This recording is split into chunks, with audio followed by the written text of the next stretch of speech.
Wait to the very end and jump. Yeah, we did it. Oh, release the doves. That is right. Learning new strats is the most amazing thing I've ever done in my life. I love it so much. We did it. Because you know, everybody, the more you know. The more you know. Let's do it again. I hope it's a clip of someone saying penis face. Wait, Money, did you just want me to say penis face? I wouldn't have said penis face if you wouldn't have wrote penis face in the chat. You did that just to have an audio of me saying penis face. Very tricky. And what do you want an audio of me saying penis face for anyways? Like, what are you going to do with my penis face? Do you have something in mind? Or do you just want to have it? Just like, maybe you're going to, oh, you plan on blackmailing me with my penis face. That's what it is. Tricky. Tricky, but I'm on to you. I am on to you, and I am not going to say it. There. Guess what I can do? I get loose. Hey, I get funky. I get down. It's all about your feet. That song was stuck in my head all soccer the other day, and I kept saying, I get loose, and they were all like, You're like, you're supposed to say, I get funky. no one played along. These were loaded, and persons in front of Wizard let me in without the medicine. What? Happy birthday to you.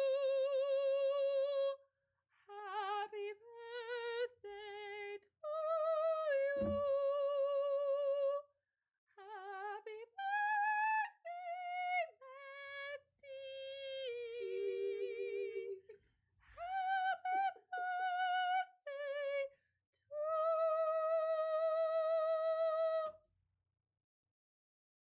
you.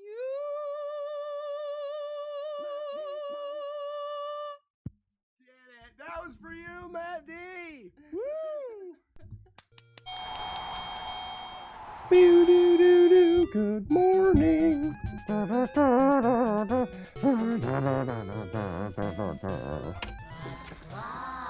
morning, Warlord Zen. Jay got early this morning. I am early. Well, until we get the subscribers up, we don't have Wednesday streams, and I'm trying to get enough practice and enough streaming in. Doo-doo. Ba-da-bum-ba-dum-ba-ba-ba. Multibot is not up. Doody-beady-bum-beady-doo.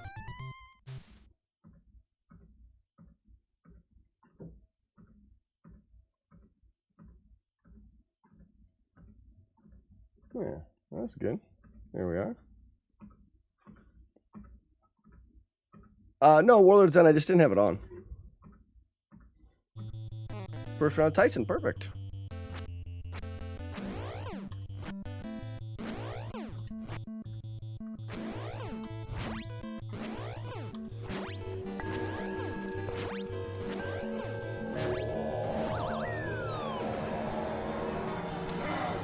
Were you going to stream Wednesday on Thanksgiving week? I don't know. Why do these lights seem so bright? Oh, I know what it is.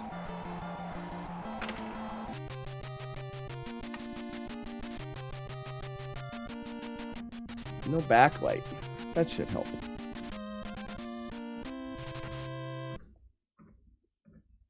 Why is Wednesday, is Thanksgiving on a Wednesday?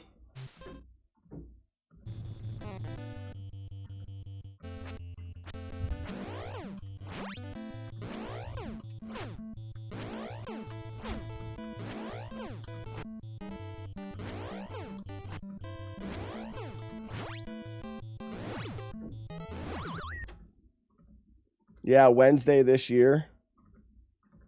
Thanksgiving is Thursday. Jagard, I normally stream on holidays if they come during the week. I mean, obviously I don't stream on like Christmas morning because everyone's with their family anyway. It wouldn't make any sense, but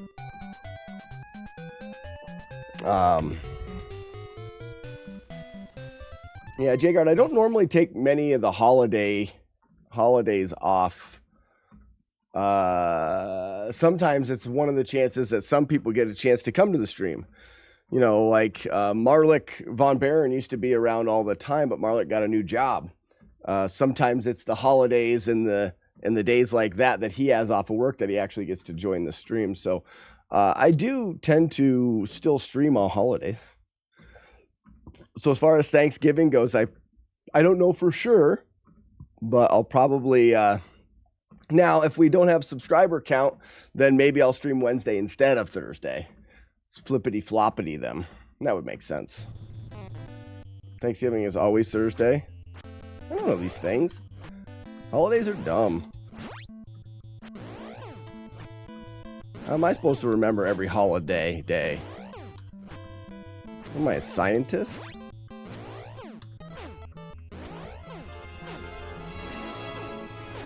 That Marlik will protect you. It's the only way to improve your health. Would an enema help? Ah, we miss Marlik, don't we? We miss Marlik, don't we? To make up for him not being here. That makes sense.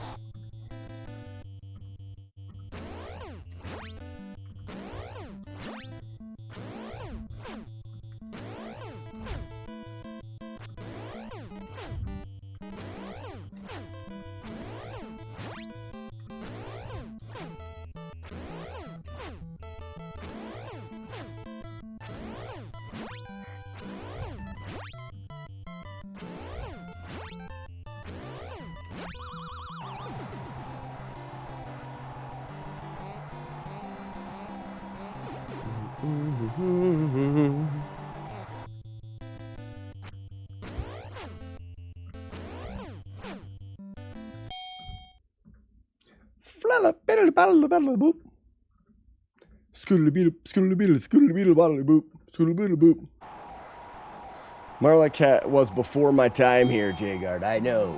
Marlik von Baron. He's one of the only ones to have the Baron emblem. The Von Baron emblem.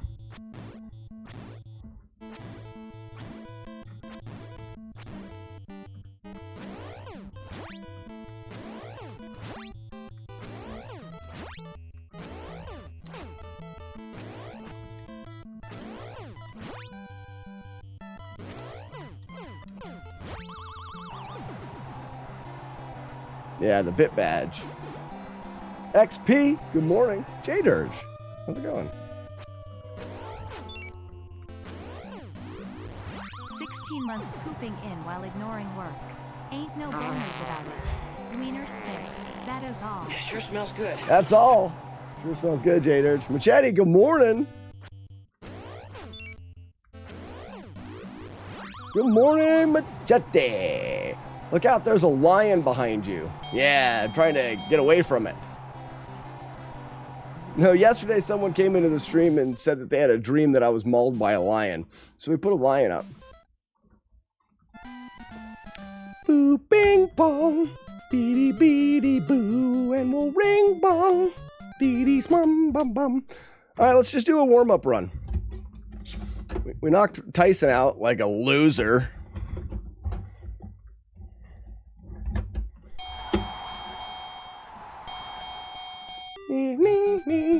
Yeah, that's crazy. Yeah, someone's like, hey, man, I was dreaming about you last night. I was like, really? Dream about me? Yeah, you got mauled to death by a lion. It ripped off your head. Boom, perfect timing. Isn't that nice? What a nice thing to say.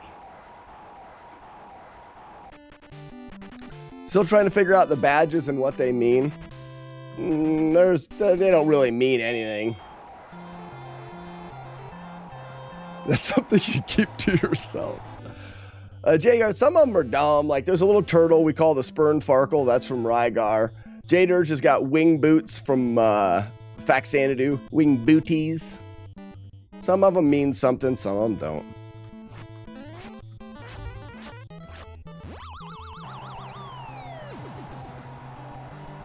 Unless you were planning a trip to the safari. I am not.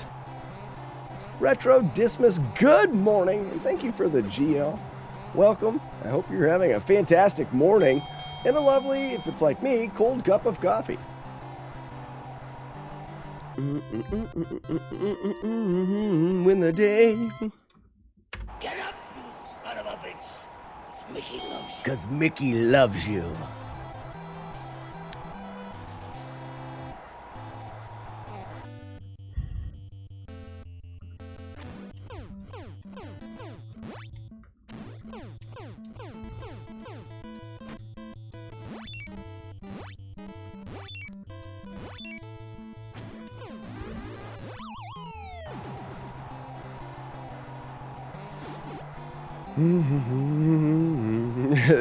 They mean that some of us are more wise with our finances. No, it means some are more supportive. Speaking of support, thank you guys for the 3 or 4 guys that put down a mileage pledge for the walkathon. You'll be at the bottom of the screen. You'll be at the bottom of the screen scrolling in that lower third today. You can see the people who have pledged for the walkathon. Ready to make your first cup of coffee. You need to remember the cup this morning.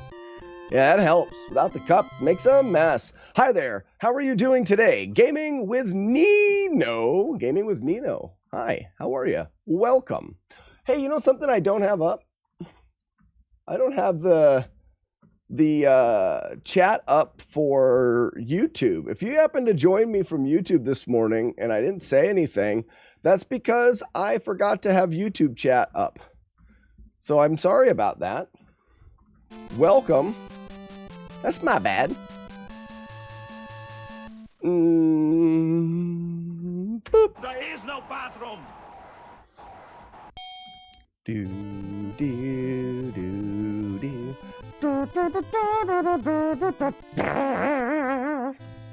Beady boop.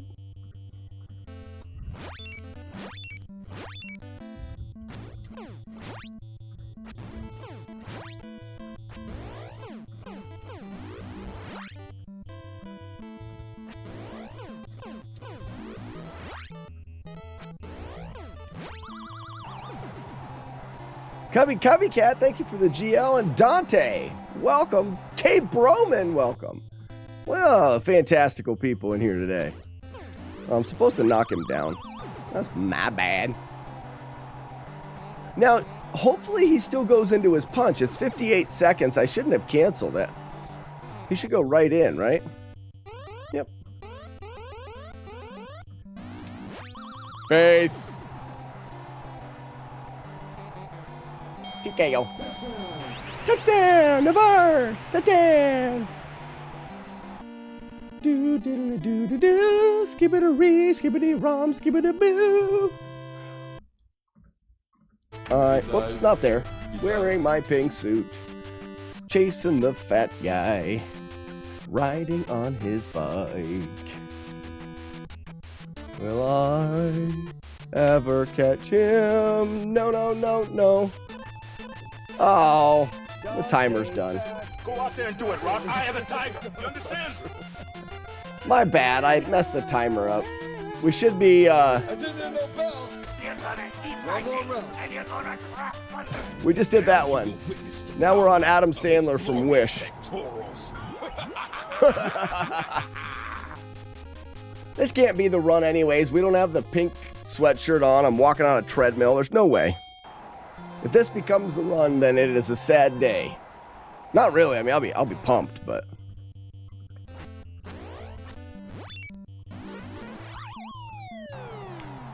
Wise Man, what's up, buddy?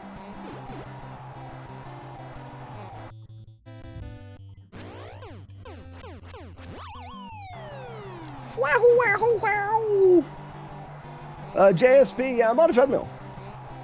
I'm getting ready for my yearly walkathon where I do a marathon stream and I try to walk as far as I can. Last year I walked 33 miles while playing Nintendo. Most impressive. What do I gotta chase a chicken for? It's embarrassing.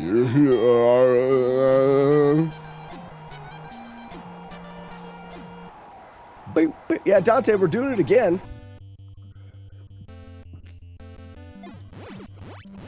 And I'm open for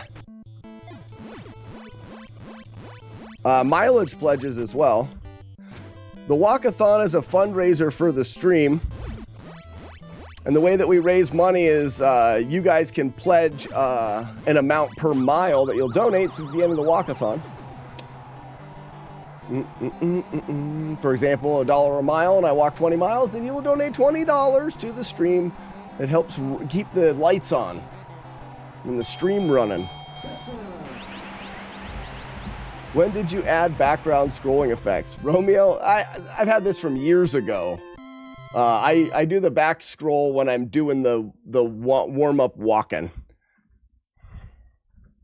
Want to ring the bell? Ding, ding. Ding, ding. Scoop, scoop and poop in your pocket.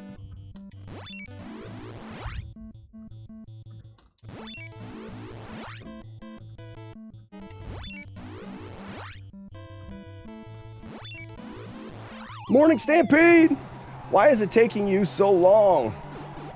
So long to what? To beat this? Really? I'm doing pretty good, I thought. This is only the second day of runs, and yesterday we had a run to Tyson. Will Flawless happen on the treadmill? Probably not. I mean, this run's still good.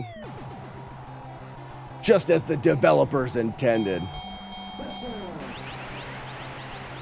What's up, Z? Yeah, Z's right. It's going fast. Time for the tittle boot. Do tittle boot. People are so impatient. Perfection takes time. Machete, isn't that right?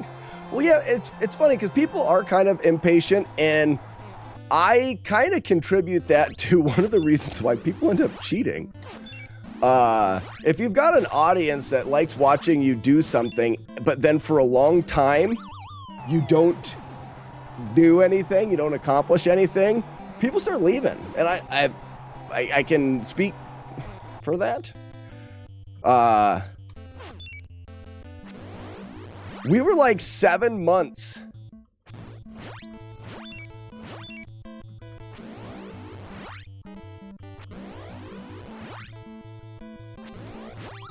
We were like 7 months between Double Dragon 2 and Metroid, and I noticed viewers leaving because I wasn't completing anything.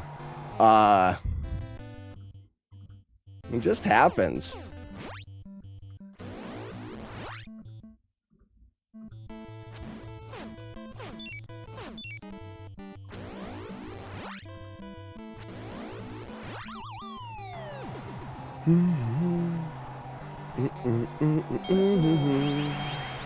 I crave the deep grind. That's what she said. How many attempts did Ninja Gaiden take you?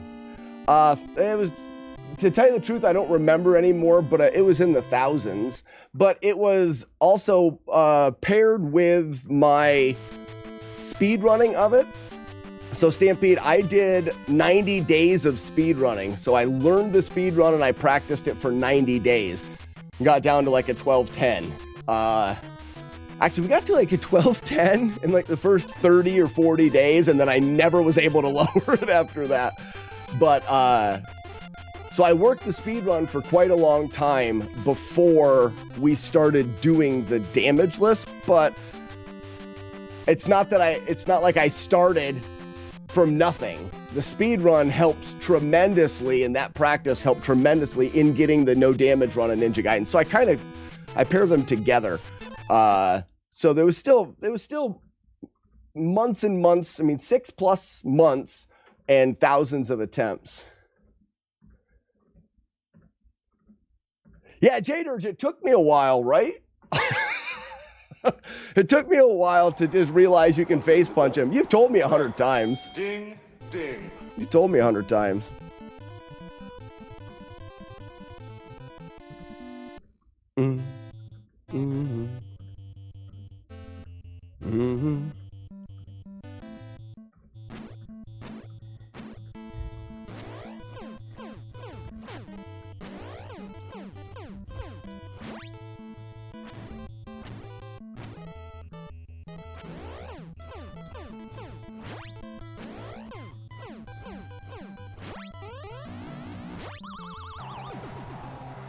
K-Bro. J-Dirge, K-Bro. Welcome. You guys talking. Welcome and talking while you're welcome. Battletoads No Death took me 8 days of attempts. Really, that's fast. But No Deaths, Stampede, and I don't want to sound like I'm downplaying accomplishments, but I think the leap from no death runs to no damage runs is quite a big step. Because in a no death run, you can still afford to make a good amount of mistakes. Whereas with a no hit run at all, you can't afford to make even one mistake. And I think the jump up in difficulty, and that's where, I mean, 8 days to do a no death run in Battletoads is still freaking amazing. But I think when you try to make that jump to no damage, that's where you're talking months. I mean, Grand Designs has been putting in hundreds of attempts in Battletoads. He has 3 Battletoads playthroughs with only 1 hit. Who's a pretty boy?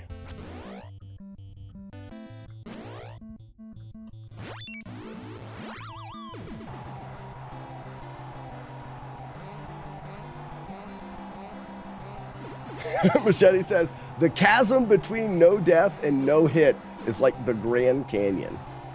It really is.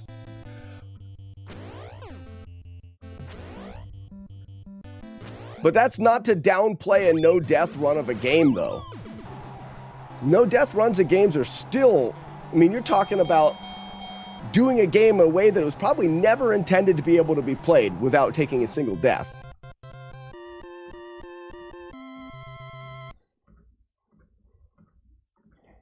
Get up, you son of a bitch! It's Mickey loves you.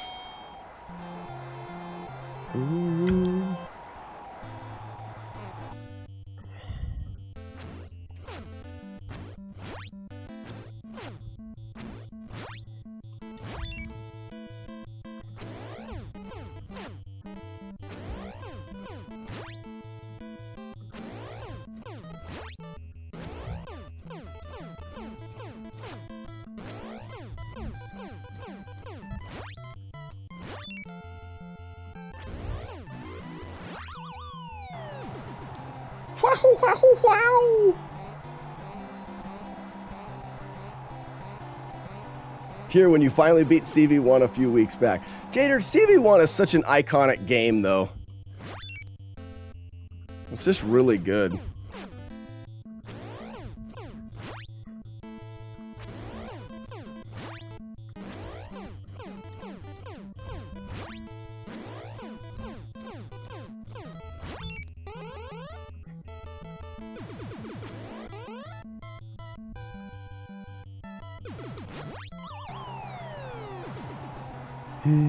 I really love going back to some of the old games that were so popular and playing them for the first time.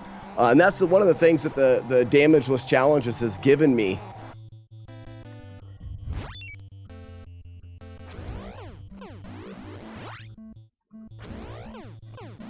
Is the ability to have a reason to go back through games like, I mean, I played Teenage Mutant Ninja Turtles as a kid, but I hate it.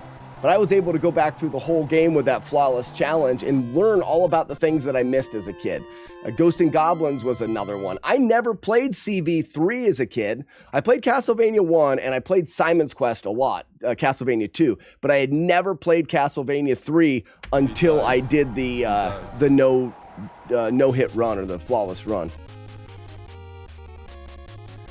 I've no death Zelda 1 many times. I decided to see if I could play it one day without getting hit. made it to the 4th screen. Zelda 1 sucks. I mean, it doesn't suck. It's just really hard.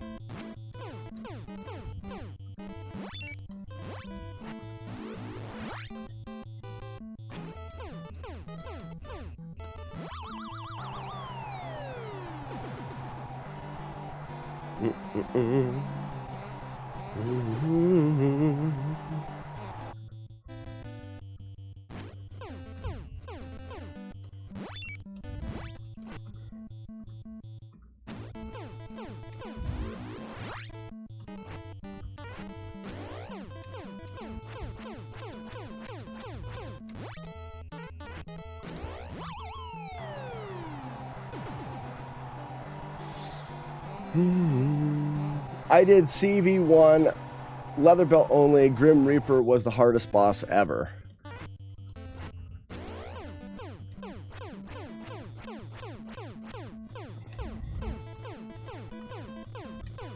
I can't think while I'm doing this left, left, right pattern.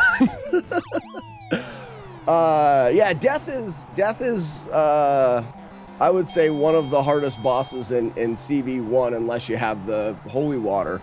I don't know if I've ever done a death fight without the holy water. You really can't think during Punch-Out for Jaders. There's a lot of things that I can do all right with, but that combination of left, left, right, left, left, right, left, left, right. If I start thinking, I mess it up. Go out there and do it, Rock. I have the tiger. You understand? CV3 at age 10 was my most anticipated game. Romeo, you counted the days? That's awesome. I didn't even know. 1, 2, 3, 4, 5. 1, 2, 3, 4.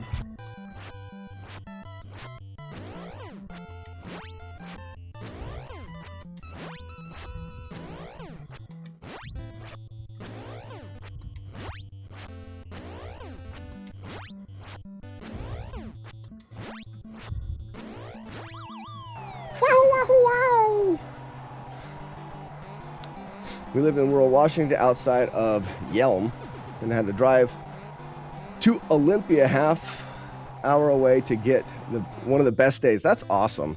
I don't have any of those.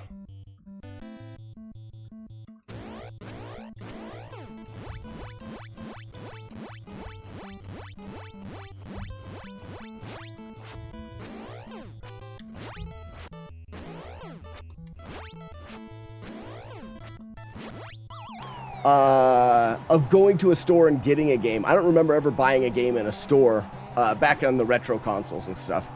I use one story about my mom going on a trip and saying that she left a present in the house for us. And that present was Faxanadu on the NES, and she hid it in the grandfather clock, and we had to find it. And that's why Faxanadu will always be one of those games that I remember the most.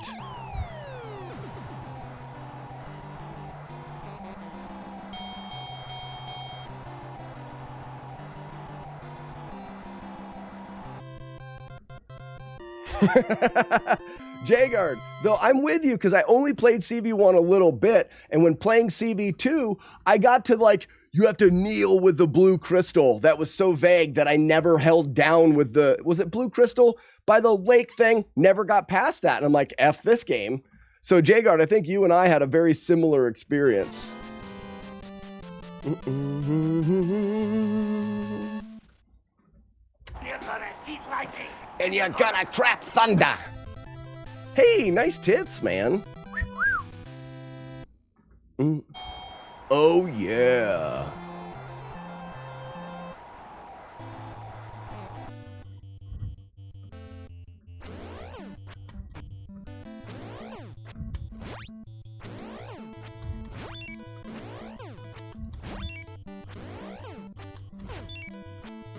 Oh, that was early.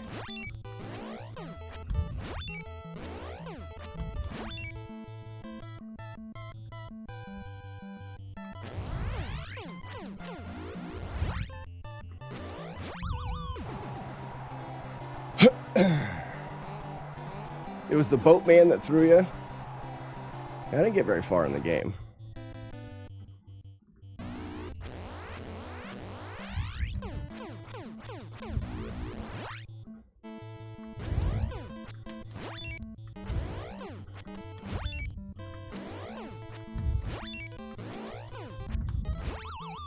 Wow, wow, wow.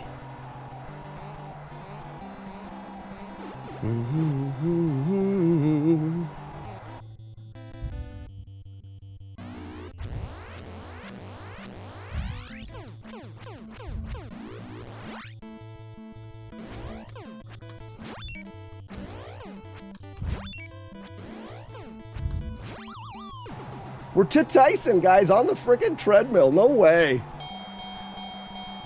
Stampede says, where can I donate? I'd love to donate. That would be awesome. You're on YouTube. The best ways to contribute to the stream are through Twitch. We can talk about it a little bit more after this fight. Hey, Mom! Mom, I'm on the treadmill and I'm winning! Mom!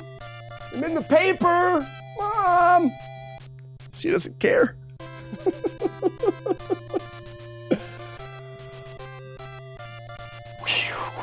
I'm a little bit nervous. Tyson's going to hit me on the second punch, so it doesn't matter. Boom,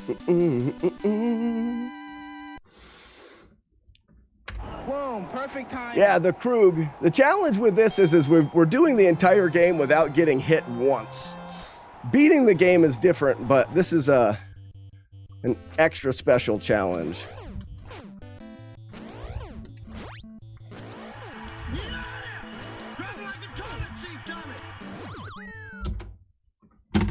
We were close. I just dodged too soon. Beady beady boo. Mother son of a! Exactly. Guys, my legs are a little bit like wobbly right now. Not a good thing to try to be on the treadmill doing this. Keep training, make a comeback. Yeah.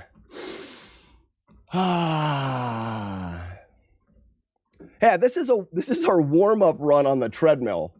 I mean, you cannot complain. Let's do some Tyson fights just to go, and then I'll sit down. I am not complaining about taking the first run to Tyson.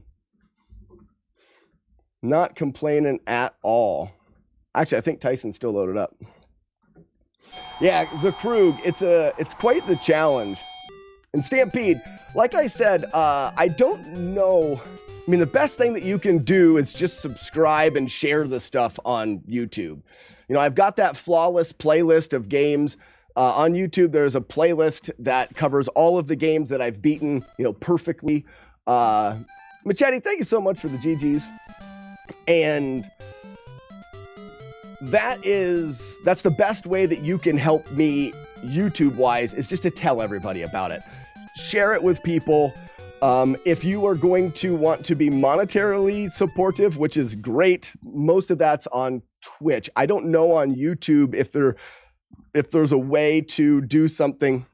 YouTube's mainly been for housing the finished runs. Now I'm live streaming on YouTube and I'm just learning about it. So I'm not quite sure. Have some shots before the Tyson fight. Stampede, now you're on to something. You're on to something. I'll probably have beer instead of shots, but all right, let's do Tyson on the treadmill.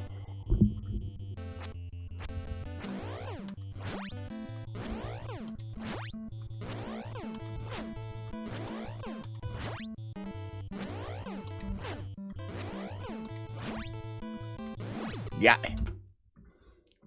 Yeah, or the medical beer helmet's still right there. Yeah, Neil, it wasn't on the second punch.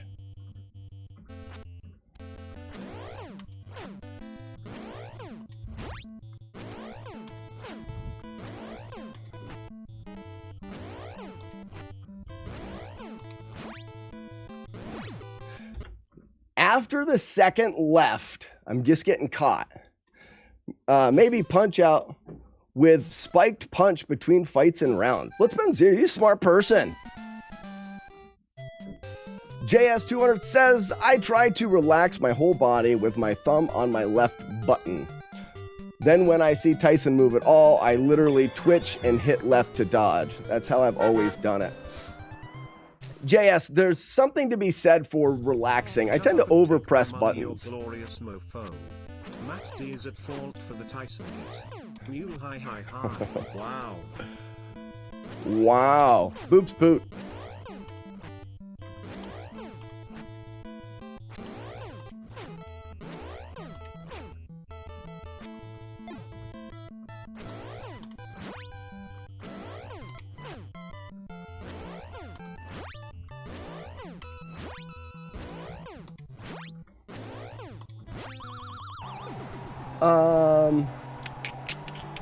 Who was that? Navard with 100 bits. Thank you so much, Navard, for the 100 bits.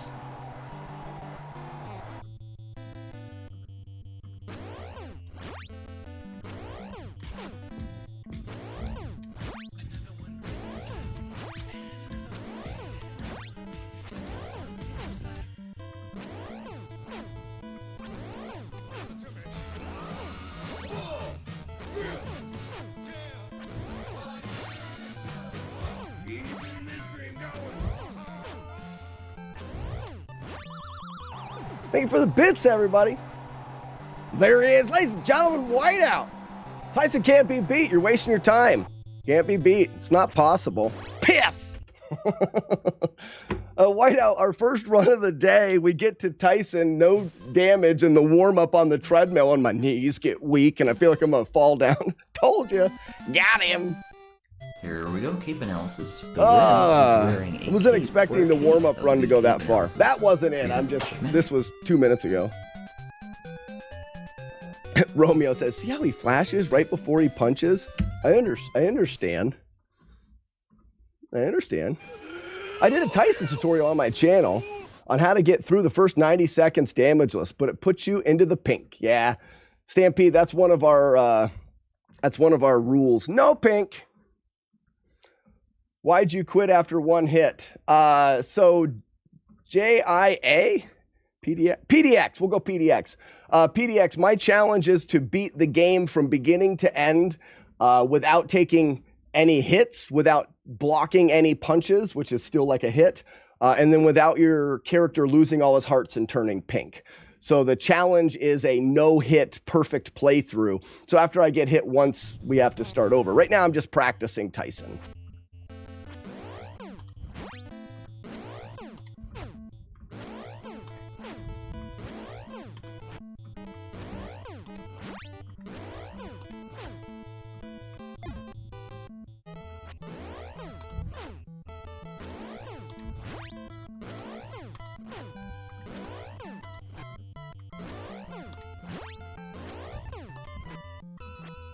The double 8 seconds. That stinks.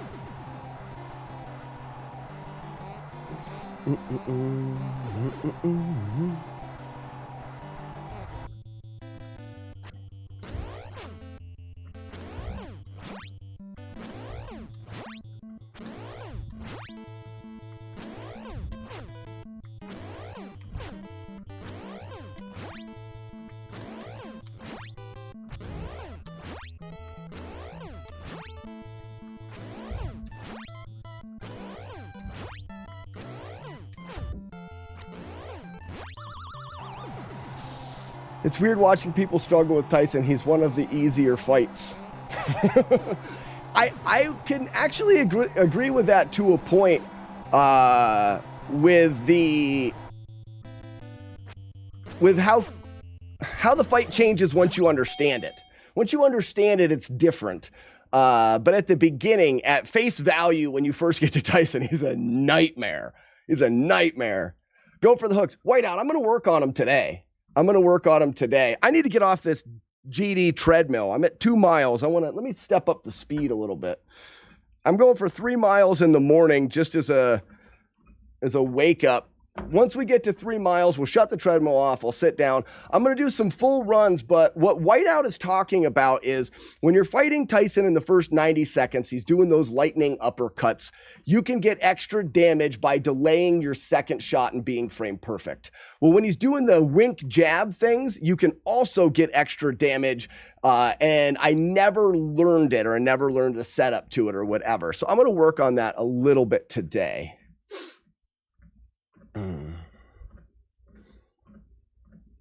Cardinal says, yeah, I don't understand at face value. This fight sucks.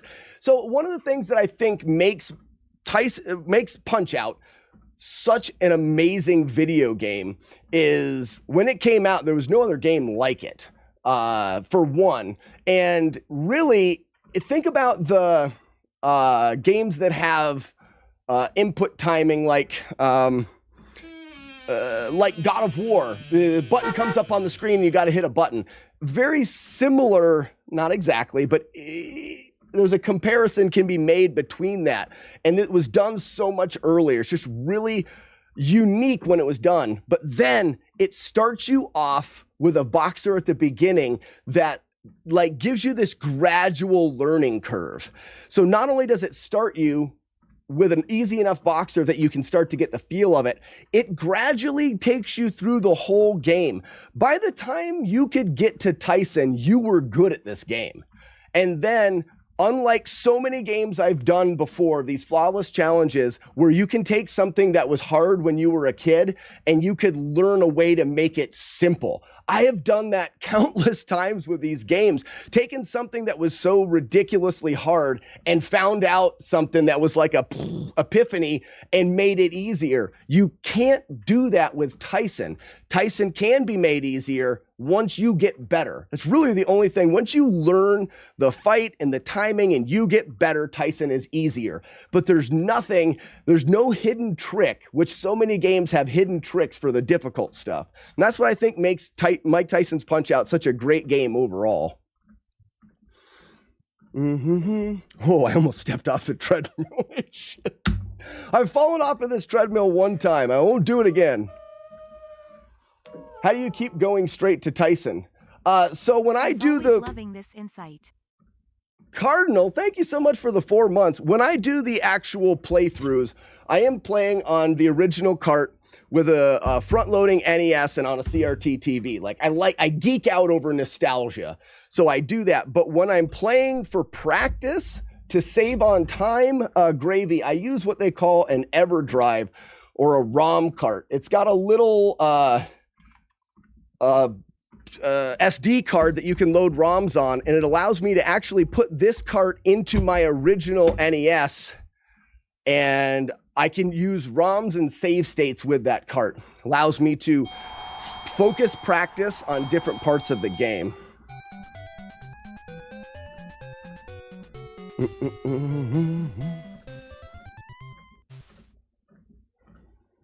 Whiteout. So here's the thing, guys. I know that there's a controversy between emulation and real hardware. Like there's like friction. I don't know why. I don't know why everyone in the world has to be so polar about things. Like one way is right and one way is wrong. I think it's stupid. Play your game however you want to play your game. When it comes to competitions, I'm a little bit more opinionated. You know, if you're going to have a competition between two people, they should be playing on the same setup. Not saying emulation is better than hardware or whatever, but if two people are going to compete, they should both either be using emulation or both either be using original hardware. But the idea behind emulation and what it has done for us as retro game enthusiasts is unparalleled. It is just so amazing what we can do. So when I did the No Damage Ninja Gaiden, I spent 3 months not playing the game, but 3 months on the final boss fight. I played that final boss fight thousands of times. I could not have done that if I had to play the game from the beginning. Without an EverDrive and save states, I could not have done that. I'm pretty confident that it would never have happened. And I think that's one of the keys to why I like the ability to have that. Now, I'm nostalgic for being able to say, you know, I beat it on the original cart. 98% of the challenges I've done have been on original hardware. I've got a collection, I've got controllers, and I like it. I like it. I don't know why. But I'm not here to say that I could have done it without the ability of emulation. Big dork, exactly. There's just so much that we can do, and not only with the EverDrive on the console. See, the EverDrive on the console allows us to play with the original hardware, but utilize the save states, even back to emulation on a computer and being able to task games out and being able to find out shit that we would have never found out. Yes, we can stumble upon glitches in games. The reason why we understand them is diving into the memory and into the code and finding out why those glitches happen. And that's how we utilize that information to do better speed runs and all of that jazz. Zendokaban,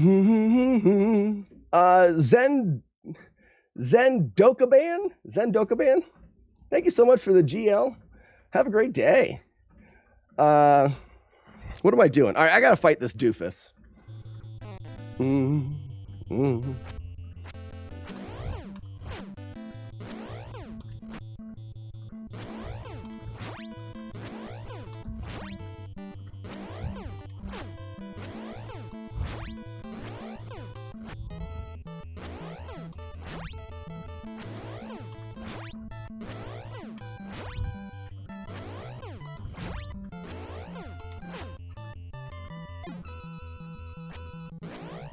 What a dick.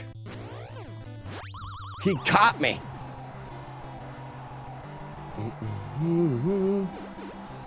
CK Griffin. Yeah, you gotta follow the rules. Yeah, because if I could land some harder punches here, I mean, my first knockdown was just incredibly slow, so it wouldn't really matter.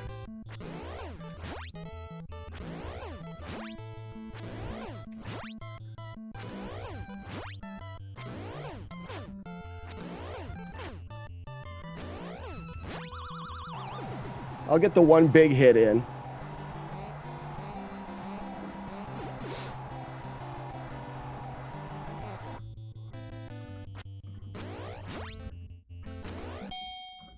So he's got a lot of life going into round 2. And if I could work in with Whiteout's strategy for getting some more damage on those wink jab things. You want to land a punch right as the audio is ending. 1, 2, 1, 2, 1, 3, 1, 4, 1, 5.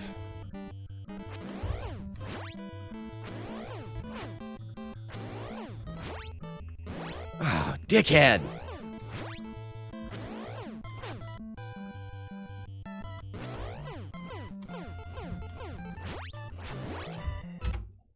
All right, how close are we? I'm cutting the treadmill short today. I want to actually get into some good practice. Ooh, and I'm not doing it on the treadmill.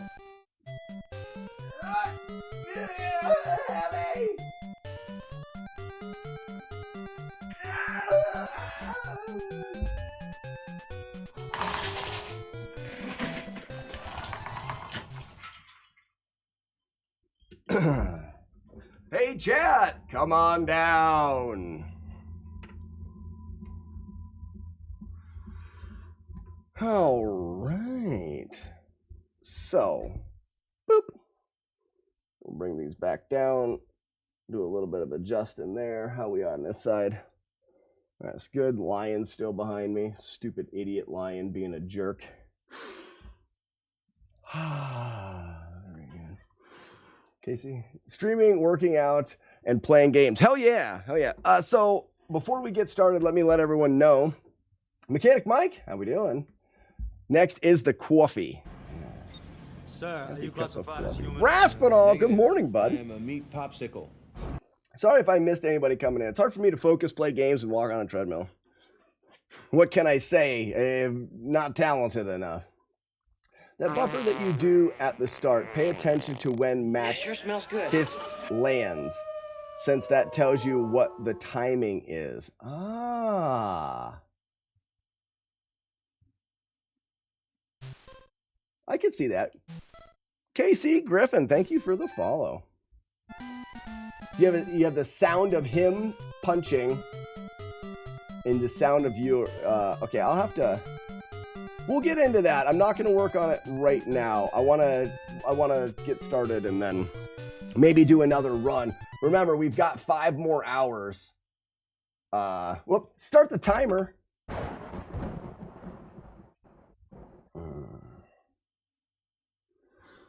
I'm new and I love it here already. Well, welcome, Griffin.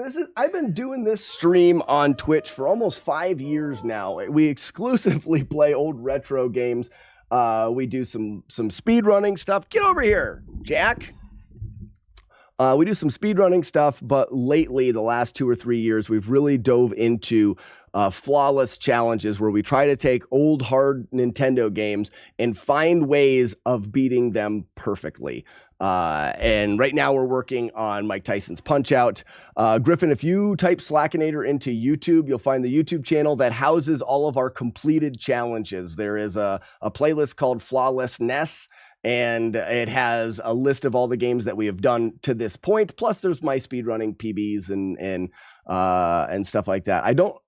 I haven't really kept up with speedrunning too much, so most of my world records have been broken. But for a while, I had a few world records in some NES games. And I usually watch a lot on Facebook gaming. Oh, okay. All right. I don't do anything on Facebook, but I've considered doing some multicasting I think I can use the restream. The only reason why I'm on YouTube now is because Twitch allowed restreaming. So Twitch is like, hey, you guys can play on different stuff now. Let's just wing another run. Let's just wing another one and see what happens. F it, right?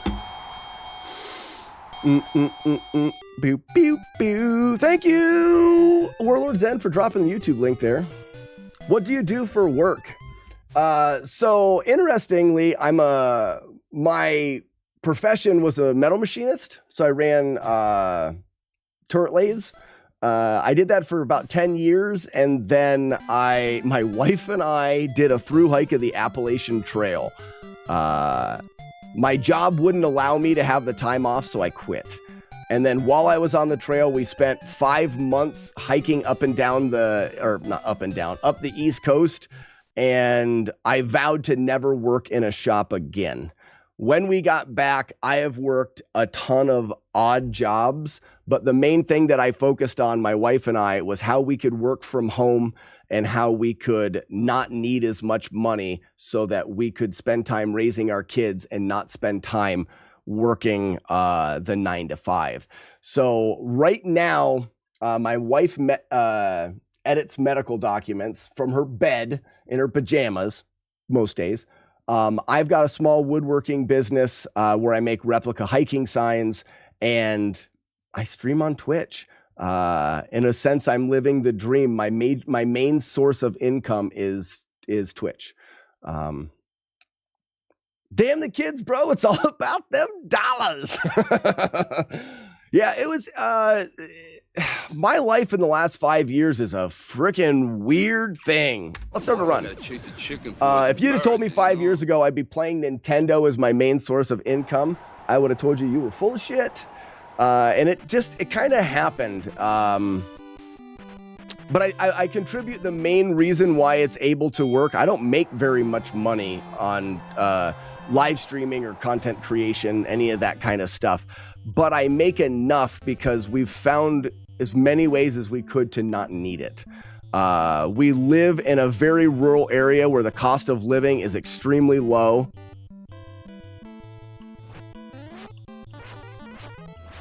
So the cost of living around here is very low.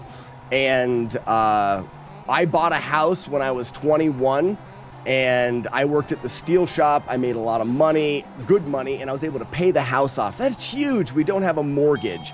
So the house is paid for. We've got vehicles that we've paid for. I have no hobbies other than playing Nintendo and streaming and brewing beer, which is cheaper to brew it than it is to buy it anyways. I don't need fancy things. My wife is very simple and she doesn't need fancy things. Most of our money that is not needed to be spent is spent on our children. The rest of it, we make as much effort into being conscious of saving money as we do in how we can make more. So that is a very long answer to a very simple question. I want to do this fight different too, but it's just the way I have it. Mystery, how's it going? Watch out for that tree. Whiteout worked in the oil field 17 years in Colorado. I had some friends that work in the oil field. Now that is not an easy job. I worked alongside some of those guys. I had a buddy that worked on an oil rig right out of high school while I was working at the steel shop, and the hours are fucked, hard K, and I can't imagine doing that. I'm familiar with long hours. I grew up on a dairy farm, so I'm familiar with working crazy hours and working like really physical work. And it is not something that I'm envious of people. As I get older, the more I want to not work so hard, and enjoy as much of it as I can. 80 hours a week. Holy shit, Whiteout, no way. Well, good on you, man. That's putting in the work for sure. Can I go directly into Star Fudge? Can I go directly into Star Punches after that? Let's do that. I want to not mess around with that. See people go directly into Star Punches there. I'm missing a bunch of chat here. Speaking of, when are we building the Slack Shack? So, as a lot of you guys know, living in the rural area that I am in, my internet sucks bad. And where I live, there is, on our family farm, there's a kind of a mountain behind the farm. And it's a bald hill is really what it is. We're far enough away from the Appalachian Mountains that we don't really have mountains, but we've got big hills, and it's bald. And from there, I have a direct sight of a cell phone tower, and it is the best internet that you can get anywhere. I want to build a shack up there, a stream shack, and I want to be able to stream from there. I've talked a lot about the Stream Shack. Right now, the only way for me to make that a reality is for me to purchase the property. Yeah, I think I could just do that. Oh, I'm not supposed to use that one. Okay. Stop that for a second. I make tools for the oil field. Oh, wait, Big Dork, were you saying that you're a machinist as well? I'm a machinist myself, so you're tool and die machinist? The machining that I did was industrial machining. We made crankshafts for locomotives. We had big machines. I worked a lathe that was 42 feet long. 42 feet long. Some of the vertical turret mills that we had could take a piece of steel that was a 7-foot diameter. Big shit. We had a 50-ton crane. 50-ton crane. Stupid big stuff. It's another good reason I got out of it, because working a job like that, people lose fingers all the time. I think while I was there was at least 5 fingers lost. I was there for 10 years, so that's like a finger every 2 years. Yeah, 42 feet long the lathe was. Like I said, think about a locomotive and like the crankshafts in a locomotive. I immediately use 3. Okay, delay the second star for more damage. Oh, and then you immediately use all 3. So just a small delay? That was dumb.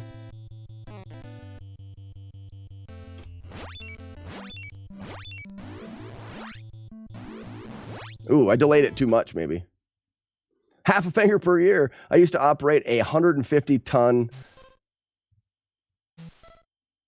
Oh, yeah, Mechanic Mike, that's different shit, though. I mean, that's even bigger. Don't drop that on your toe. Did you ever witness any workplace accidents? Lots of them.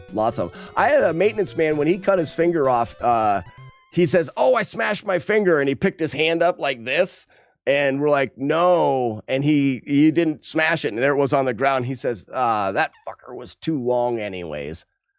What a savage, right? He literally said, right as his finger was cut off, that was too long anyways. He was a different man than me, I'll tell you that. Jaders is in a meeting, poop. I'm a welcome to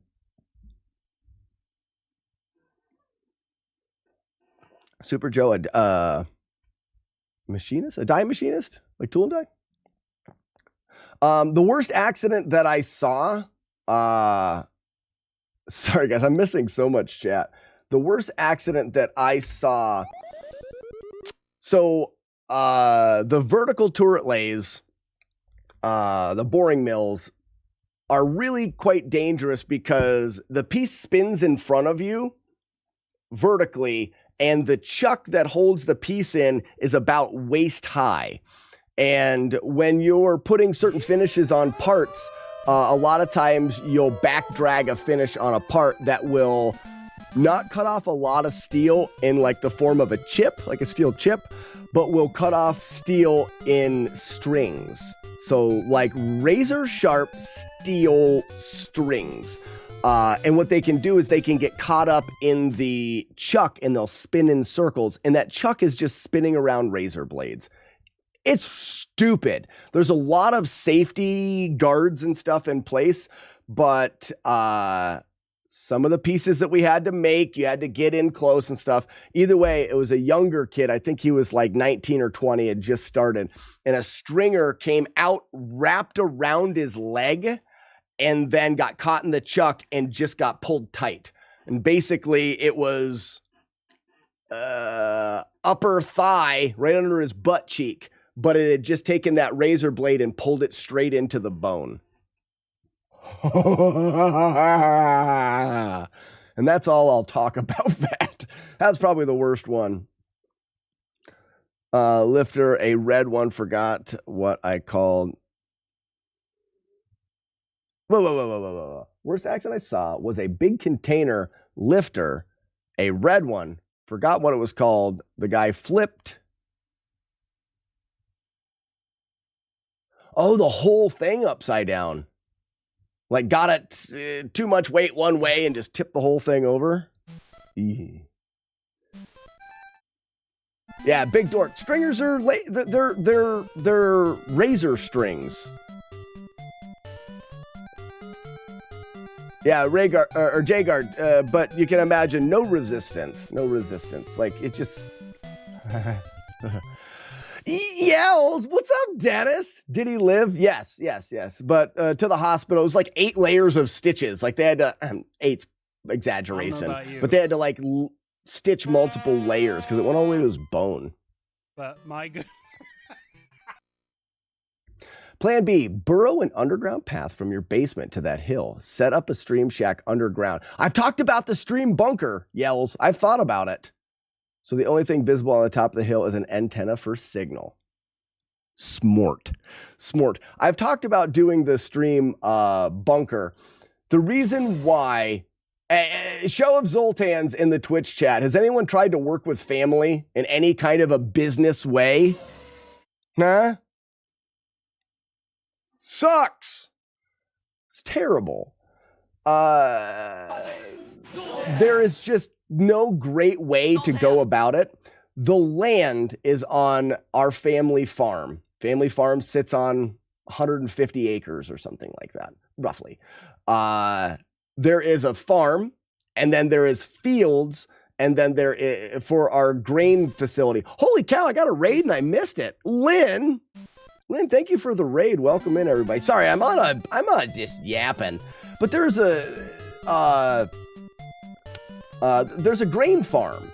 So we do corn and beans and we do grain. And there's some timbered land and then there's the hill in the back.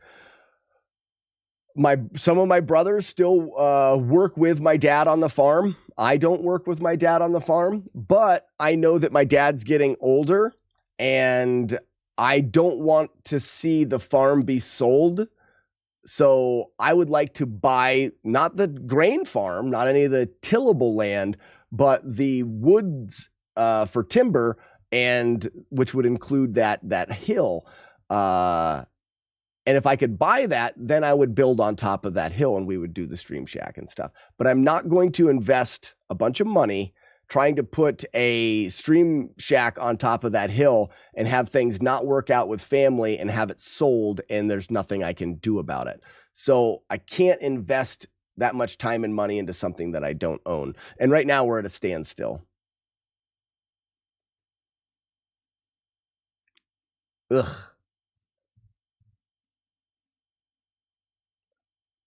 Mystery says, actually pretty good. My brother and I do craft shows together. I think maybe has something to do with Mystery with craft shows as opposed to, it's going to cost me, the lowest bid I got to taking electricity on top of that hill was $13,000. I think when you get into large quantities of money with family, it's a little bit different. Maybe I'm wrong. And some people can work with family great. Oh, what was I doing? Man, I'm getting distracted today. I think I'm just going to do the 2 punches.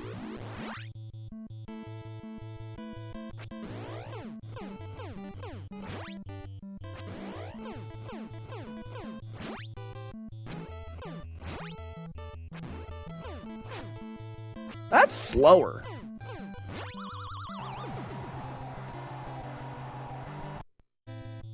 Maybe I'll stick with what I was doing. And I know that there's an easy way around it, but right now, this is what's in my muscle memory.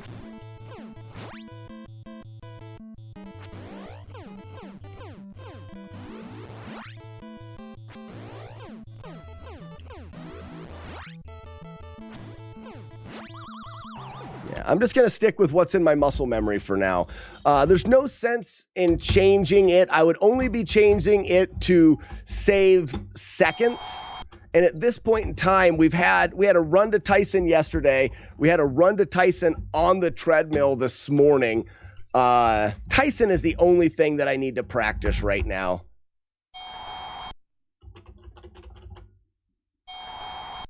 And getting my cart to work. I haven't cleaned my NES in going on 3 years. Would you loan a large sum of money to anyone in your family? Frosted Pears, 100%, but it depends on what it's for. What's up, Fran? Look at it. It's going to get me. I'm in the car. It's going to get me. Why not go solar? Because solar is not that much cheaper. For a good solar system, you're still going to be 8 or 10 grand. And there's maintenance for a solar system. And I live in northwestern Pennsylvania, right below Lake Erie. We spend a lot of time in lake effect weather. We don't get as many clear days. I'm not saying that we couldn't run it off of solar, but there would be that concern. Also, solar to run the system's fine, but if I ever wanted to actually build a home on top of the property, then I would probably want to go with the power anyways.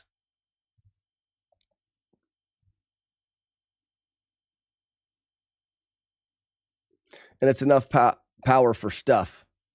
And to be honest, Mystery, because my goal would potentially be to live up there. Let's get a run started. There is no bathroom. My goal would potentially be to live up there. I think that I've kind of pushed the idea of solar away because I think I'm going to need, if I have a home up there as well, I'm going to need more power. I thought I was having the dream again. This is your fault. I'm getting chased. Your fault. But yeah, Frosted Pears, if it was for a jet ski, no way. No way at all. I don't buy toys for myself. I'm not buying toys because one of my family members wanted it.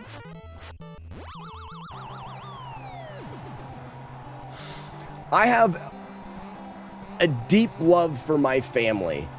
But I'm also an extremely logical person. Like I said, the reason why I make it as a streamer is because I don't need much. I don't need much as far as money goes. And my wife and I have set ourselves up. We save money and we're looking towards the future kind of thing. But if one of my brothers says, I need you to meet me into the woods with a gun and $10,000, I would get it, go into the woods and ask questions later. If it was something that really mattered, no hesitation. Jet ski, he can frig off. Stealthy Ninja says I walked into a weird conversation. The conversation was, would I loan a large sum of money to one of my family members? And like I said, my answer is, oh wait, I was supposed to do this. There's not very much I wouldn't do for my family. But as far as money goes, it depends on what it would be for.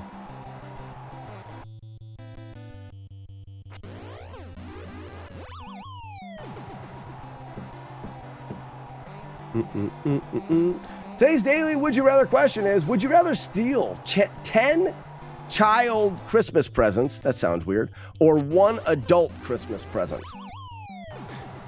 10 presents from a child or 1 adult. If you have 0 debt, you are already richer than 60% of Americans. Isn't that crazy? 1 adult, really? Adults get shitty presents. I'm taking them from the kid. I like toys. Tittleman. Cardinal, you know it. He dies. He dies. He dies. He dies. Could be a flat screen TV. Could be. Yeah, Mystery, we're rich too, having 0 debt.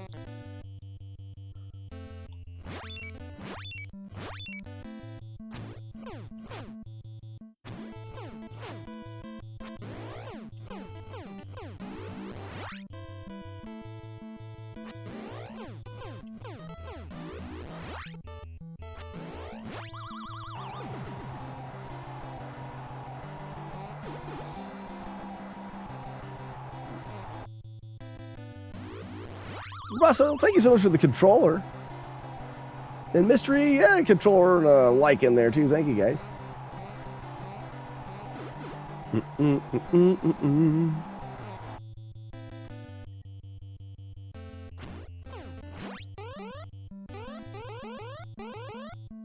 Face. Sorry. J.S. Smooth. J. Smooth. How's it going? Welcome. Could be socks too. That's what I'm talking about. Adults, I think the chances of getting a fun toy are much greater in 10 children's presents than 1 adult present. I'm going with the kids' stuff. Either way, you're being a Grinch taking presents. And kids get too many presents anyways.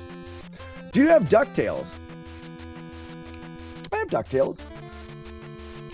Mama, in my pig suit.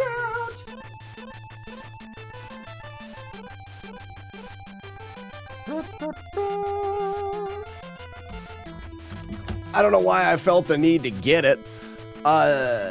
Jay Smooth, I also have a no damage, a flawless playthrough of DuckTales where we beat it without getting touched by any of the evildoers. Go out there and do it, Rock. Eye of the tiger. You understand? But what's the odds of getting a fun toy? Almost definite. No DuckTales 2, though. No DuckTales 2. Do you play emulation or original? I'm on original hardware. I'm a bit of a nerd. Oh, wait, I forgot what guy I was fighting. We'll just finish him off this way.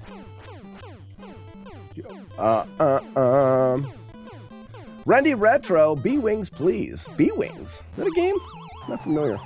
For anybody that's maybe new joining the stream, I'm a challenge player. I take on difficult retro challenges.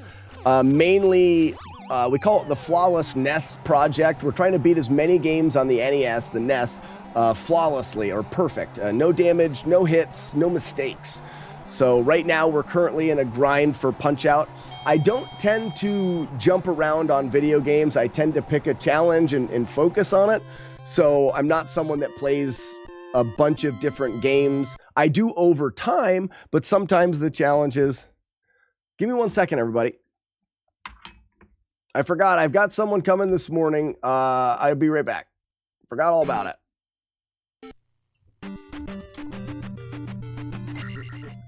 Yes! There it is! Ladies and gentlemen, Link Feet in a run. Hello, nurse. Now don't mess it up, you idiot. Let's go.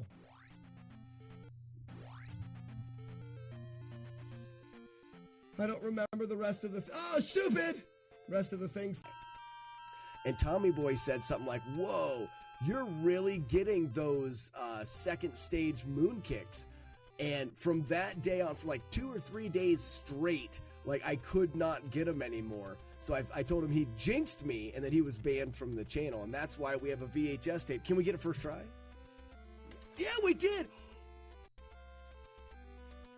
Whoa.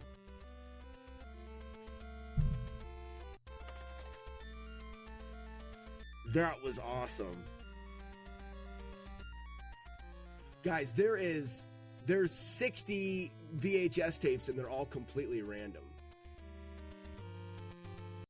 That was awesome. Oh, what a dickhead. I'm not mad, but that was a bit dumb, right? You see that? I got hit.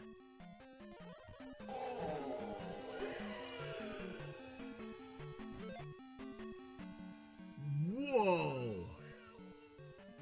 Guys, that was a Dale behind the great brown whale Moby 5 hit. But it wasn't he can't be a Dale, but that's the closest we will ever come to a male Moby 5 hit. Wow, what a day.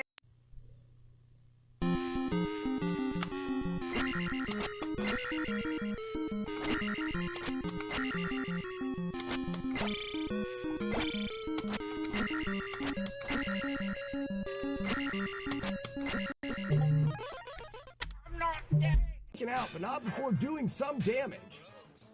Gross. Aha, take that, I died. I was winning and then died. J-Games, you killed me. Colonizer's heating up. Ooh, Colonizer, get him. Gross, get him. Yes. Oh, he's not dead. Why is he not? How are you surviving?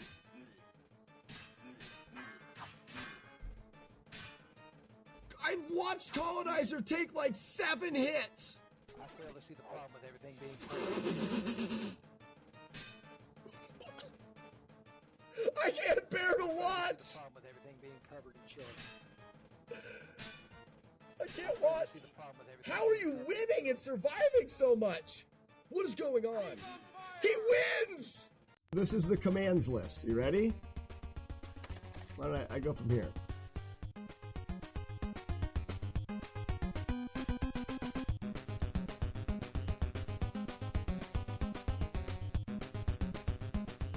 That's page 1. Page 2, starting at the bottom.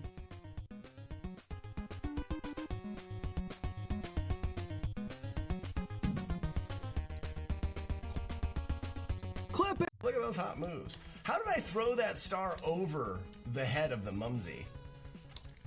Alright, this is Bob Barker.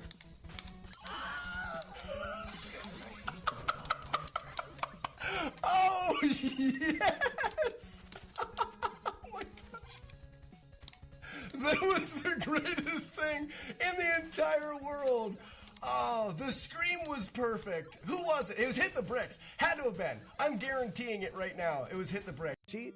How do I cheat? Oh, by doing block clips. Block clipping is for stupid, idiot, cheating, speedrunning losers. Stupid. Snakes there. Doesn't drop 2 snakes there. I was x-rayed. I was examined thoroughly. Either way, buckets are better than spoons. No, I said it wrong. I said it backwards. Either way, spoons are better than buckets. Uh-oh. Oh, no. Now I've got that recorded. Anybody that clips that will be banned immediately. If you clip it, you're banned immediately. Ready? Nag, nag, nag, nag, nag, nag, nag. Nag, nag, nag, nag, nag, nag, nag, nag. According to Jaws, does not stay the same. The distance and the time it takes for our shot to get to Jaws will be different. So our cadence can be exact, but if our distance is changing, the shots will not hit the same. So not only do we have to keep our shots consistent, we also need to keep our location as opposed to Jaws very, very consistent as well. And that's for the first couple passes at the time. Actually gonna see what it'd be like if you were to try to take gulps. Because that's the bucket's whole thing, is that you couldn't drink stuff fast.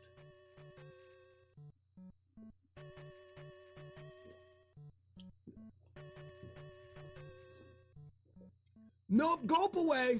Gulp away. Works perfect. Spoons are the greatest. It's not fast, but it's faster than sipping it, and it worked fine. Worked fine. This stream is brought to you by water. Good old water. Fresh from the tap, almost as good as the garden hose, and twice as good as the bathtub. That happens to be Interlopers. Yes, I. But I consider it carry-on. Phrasing! Four hits, get it! Oh.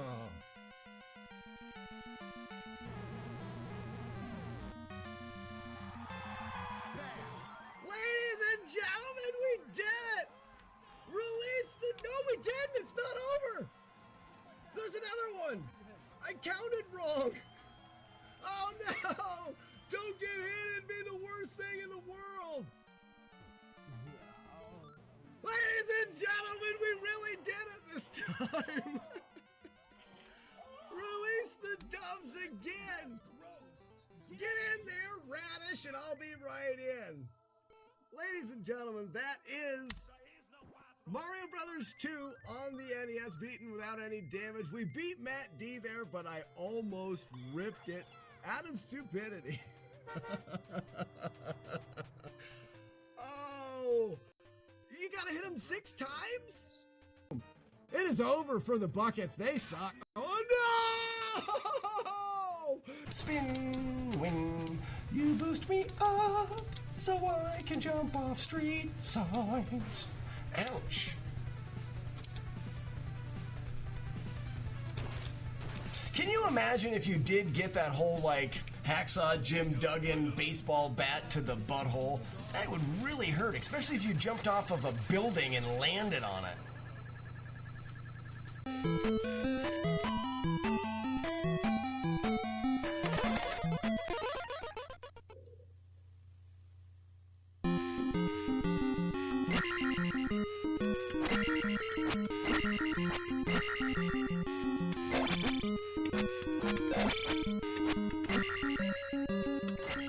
No, fuck you!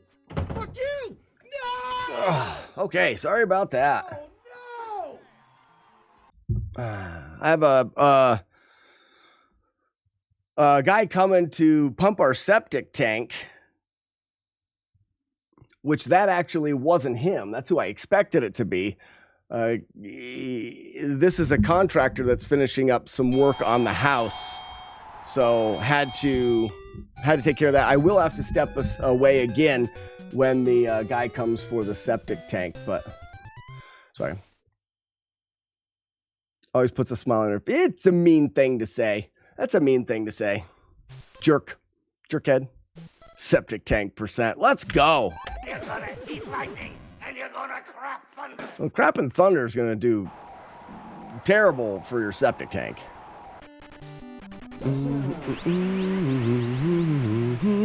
Diddly-doop-diddly-boo.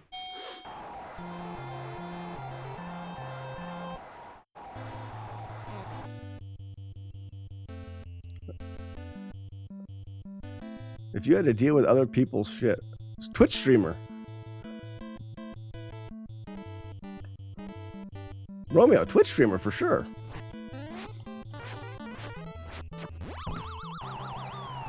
Wow, wow, wow, wow, wow, wow, wow. Warlord's End, you know it. That's the reason why they're here working on my septic tank to begin with. I don't know if the heart rate monitor is working because I got too far away from it.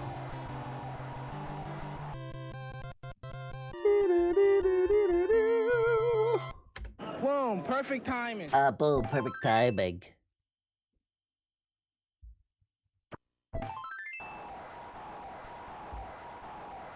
See if that resets it. There it goes.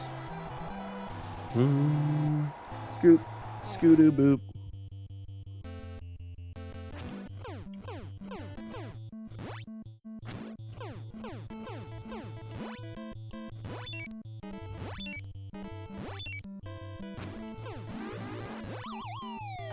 Wow, wow, wow.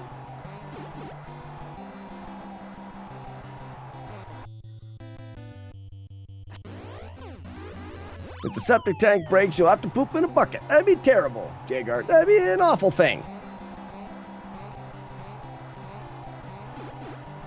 It would be awful.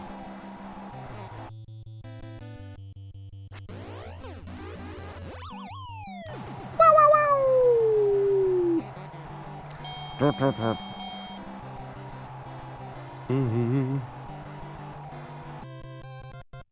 Dee-doo, skee-doo, scree-doo-bee. Bucket is a blessing. It is not. You stinker.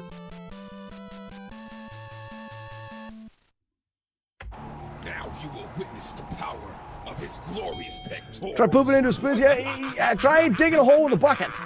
You just dig a hole with a spoon. Can you hit Von Kaiser at any time he starts mouthing off? Von Kaiser.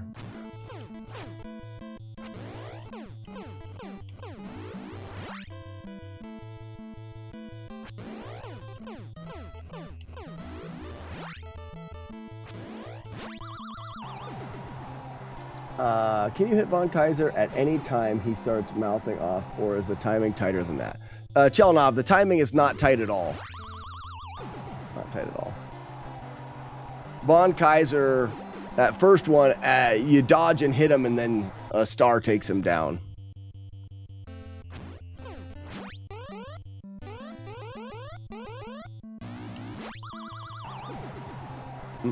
If the ground is soft enough, you can dig a hole with a bucket much faster. Boo, wrong. Wrong. See, how does it feel to be a wrong person? How does it feel to not be the person that is correct? Hey, Randy Retro, thank you for the rose. I didn't even notice. So terrible. Down goes Honda. Renegade. Don't you know it? Wearing my pink suit. I'm not wearing my pink suit. Forgot. Riding on his bike. Will I never catch him in my pink suit? Not in my pink suit. You can also use the wire handle from a bucket to unlock a car. Some of us aren't dumb enough to lock ourselves out of our car. That's what I have to say about that. The flawless run doesn't count if you aren't wearing it. I know. This must just be practice then. Classic spoon tactics, just distracting from facts. Who says it was my car? Oh my gosh. Stinking distracting me, bucket propaganda. No. Want to ring the bell? All right. Ding, ding.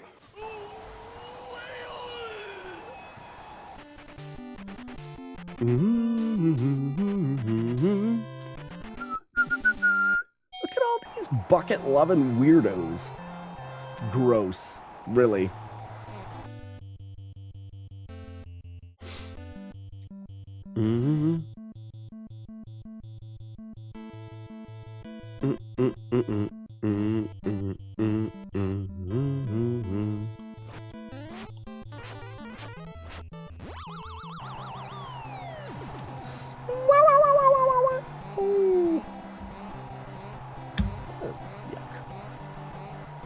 Should have got another coffee while I was up there.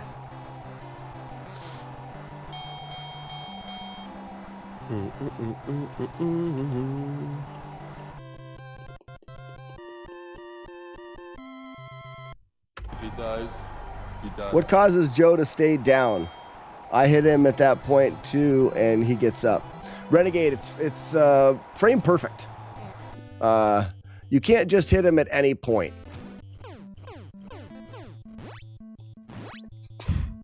Come on.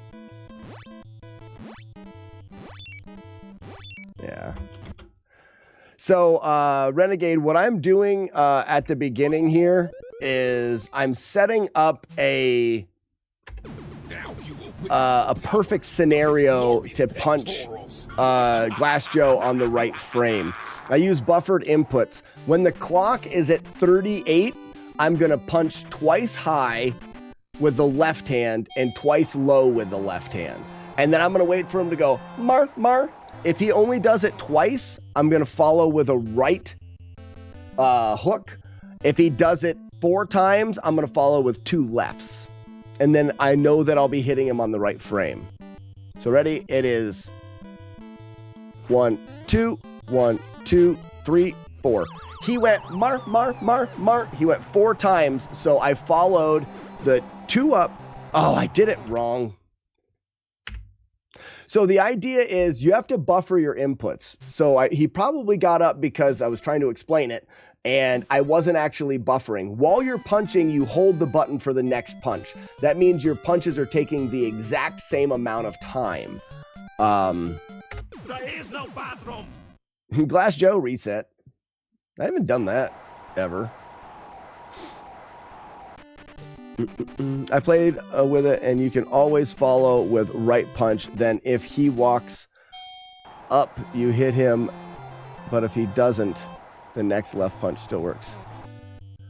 Okay, I'm not an expert at it, and I don't know exactly enough to really even worry about it. I know that what I've been doing has worked for me.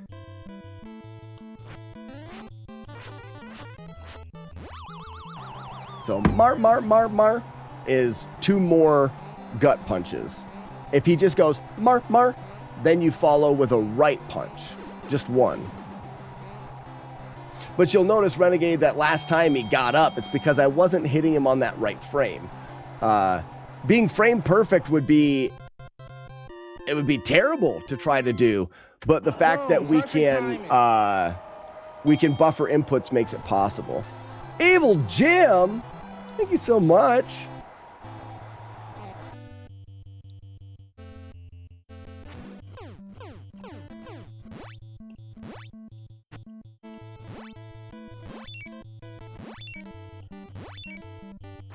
That wasn't Evil Jim. It's Joey. It's Joey with a gift sub.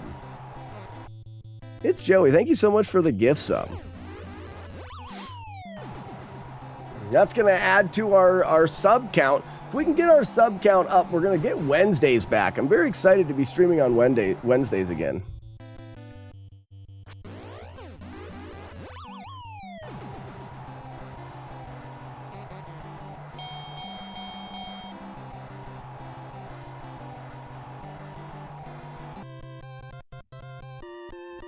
Oh no.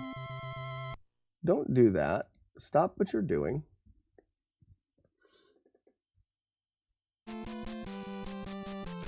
Let's go, Vaughn. You got this again. Vaughn, what did you do? Want to ring the bell? All right. Do you think the developers thought of all these tricks and tells? No way. Nope. Nope, nope, no. I believe that as someone that's developed a video game, be it not a very good one, oh man, what is going? Not mad. I am not mad. Not mad. It's Joey. Hold on a second. Been lurking in your channel a bit since you hit the world record for Ninja Gaiden. Joey, that's a long time. That's a long time. Had a question about Punch-Out.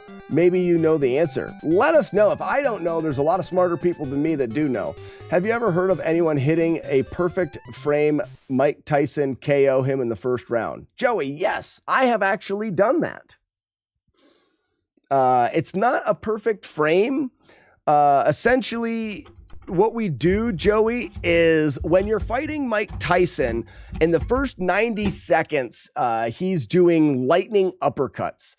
When you dodge a lightning uppercut and you counter punch him, the first counter punch is going to do a particular amount of damage. If you hesitate, if you wait on the second counter punch and your second counter punch is frame perfect, you will do more damage. I'll show you here in a second. What's up, Ryan? Thank you for the GL. If I just counter punch and hit twice, I want you to, I'm going to get my ass beat right there. If you look at his life, I'll get a cursor up there. If you look at his life and how much he's lost, if I draw a line down with my cursor, it's kind of more on the right edge of the 0 in the 20. You see it right there? Now let me show you what happens if I do a frame perfect punch. That was not it. It's going to take me a bit because I'm not good. There it was. So that last punch, now look at his life. His life is actually, I've only hit him twice, the same amount of times, but his life is actually lower. If you wait until the last possible frame to hit him that second time, you're going to do more damage. The people that have knocked Tyson out in the first round are hitting him a bunch of times frame perfect. It's not just one frame perfect punch, it's a bunch of them. If you do enough of them perfectly, you can get his life low enough to actually knock him down 3 times for the TKO in round 1. It is something that I've done. I've only done it once, and it's not something that I spend a lot of time practicing, but speedrunners will do it every time. Every time. You know what I'd like to see, Slackinator, see you do no damage run of Chippendale Rescue Rainers. So Memory, if you go to YouTube, it's like the 4th one on the list of flawlessness. So if you, poof, wish granted. Wish granted. Mystery, go to YouTube, Slackinator on YouTube, and go to the playlist FlawlessNES. But Chippendale Rescue Rangers is one that we did. Rescue Rangers and DuckTales were kind of like fun runs to do. They weren't very difficult to do. A perfect Tyson is a special round 1 TKO where you don't miss a single punch. Yes, there is that. You can do oh, is that what the question was? I'm sorry. Ever heard of anyone hitting a perfect frame Tyson TKO him in the first round? So Joey, you may be talking about a perfect Tyson fight. And that is, the people that have done that are people that have hit every single frame perfect punch. It's 20 some frame perfect punches, 30 maybe. How many punches, Jagard? Or J-Dirge?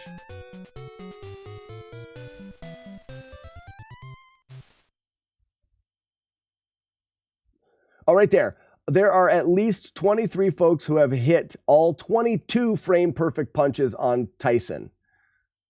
Jader says, I've done it 89 times. For round 1 TKOs count, because you're doing it most of the time. I brought it up because my brother KO'd Tyson on an emulator, and we always wondered how he did it. Gonna see if I can. So KO'd is different, Joey. There are different conditions for each boxer that they will not get up. Every boxer has a different KO condition. Mike Tyson's KO conditions are, he will only get KO'd on his 6th knockdown. You also have to have full health when you knock him down the 6th time. And it's still a random 50-50 chance. So the only way you were able to KO Tyson is if you knock him down in the 3rd round, because you can't knock him down 3 times in a round, he'll get TKO'd. So 2 times in round 1, 2 times in round 2. 2 times in round 3. On the second time in round 3, you have to have... sorry. Jader says if it's full health, it's guaranteed. If it's not full health, it's about a 50-50 chance. Okay, I misspoke. If you have full health when you knock him down the 6th time, it is guaranteed. If not, you'll have to, you'll have a 50-50 chance. So it is possible. So it's really interesting, the stuff that we know. And earlier, right before I got into that, let's do a Tyson practice. Right before I got into that comment there, Christoph said something about the developers knowing these manipulations and the glitches. So as someone that developed a game, we develop a game to be as efficient in the code as we can and to do the things that we want to do. Me personally, I don't believe they're focusing a lot on the things that people can use to manipulate the game. If they find them, we fix them. So I would say these things that people are doing to buffer strategies and stuff are things that the developers never thought of. Remember, the people that went into coding Mike Tyson's Punch-Out was a handful. This is not like a new age game where there's thousands of people that go into creating a video game. The team on Punch-Out was not very big. They missed a lot of stuff. It was also early on in gaming. They weren't used to all of these ideas that we are so commonly referred to now.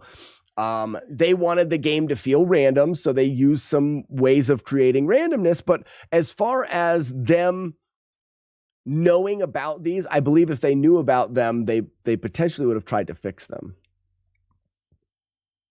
So the consistency found across the queues is more based on utility of the hardware restrictions and stuff than intentional. Oh, yeah. Wrong, sir. Wrong. You get Warlord Zen says wrong. I could be wrong. You lose. I've been wrong before. Like, they purposely made it to that during transition periods, the opponents would take extra damage and or give a star. So these aren't glitch. So those are game mechanics. What I'm saying is, when you fight Bald Bull the first time, we can punch him twice, guarantee a star. Use the star, guarantee a star. Use the star, guarantee a star. They didn't make that. I don't believe they were. It just happens to be the way they developed the AI for Bald Bull allows that, but I don't believe they intentionally have that there.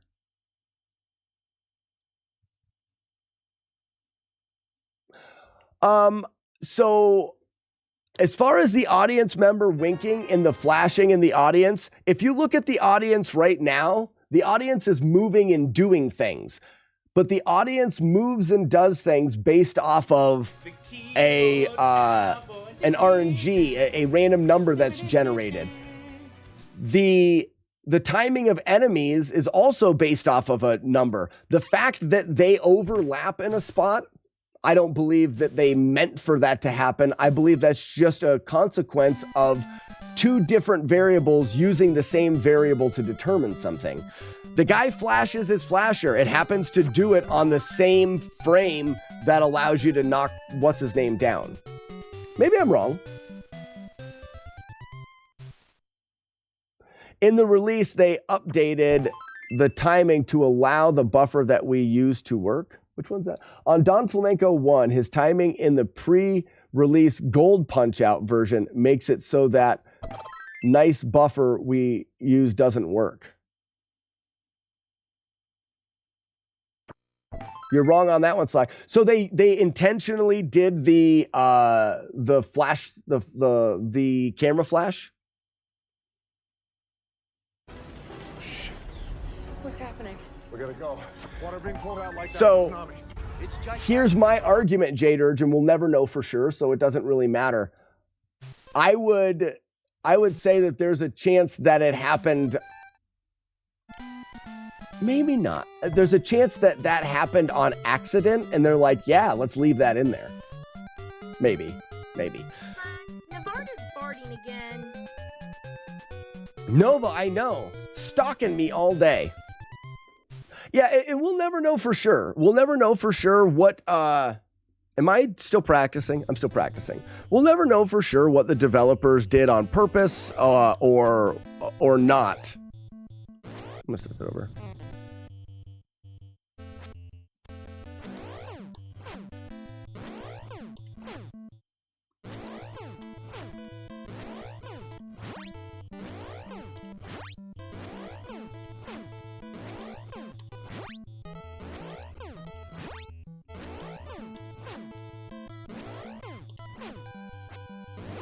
Always gets me with that little delay. The game seems so finely tuned, I wouldn't be surprised if they knew everything. So Frosted Pears, you believe that the final frame extra damage on Tyson they knew? Like they intentionally made it possible to knock Tyson down in the first round? I don't think they did.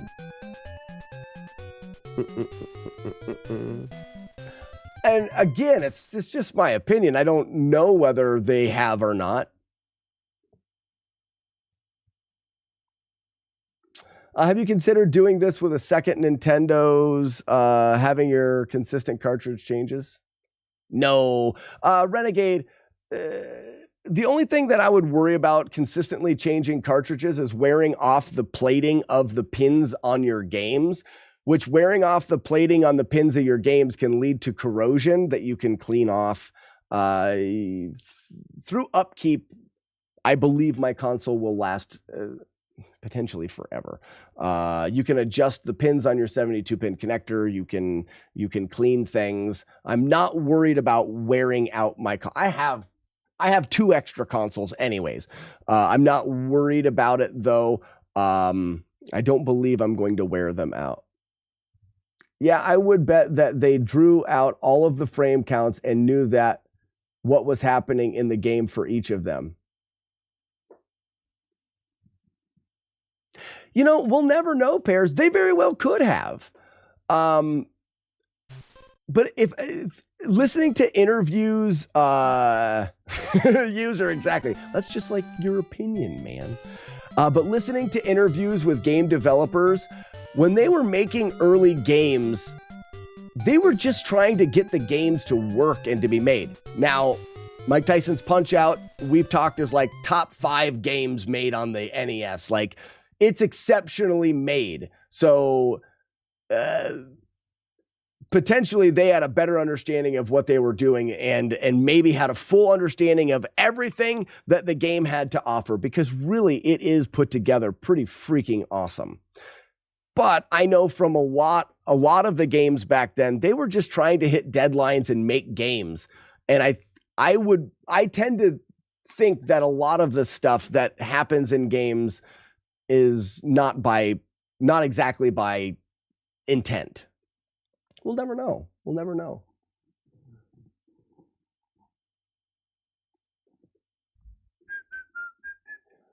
Where they would write statements of code and reference it with each fighter. Lots of table lookups. Oh, I don't know what they're talking about. It's really interestingly done.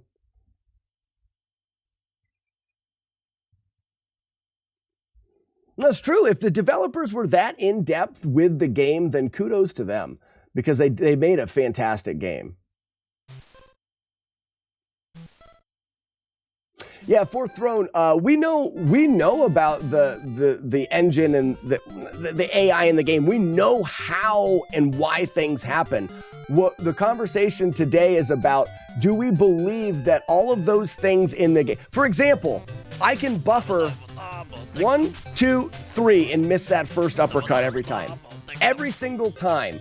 Because of the way that Tyson is coded, I can start the Tyson fight, hold left, and buffer 3 times and miss that.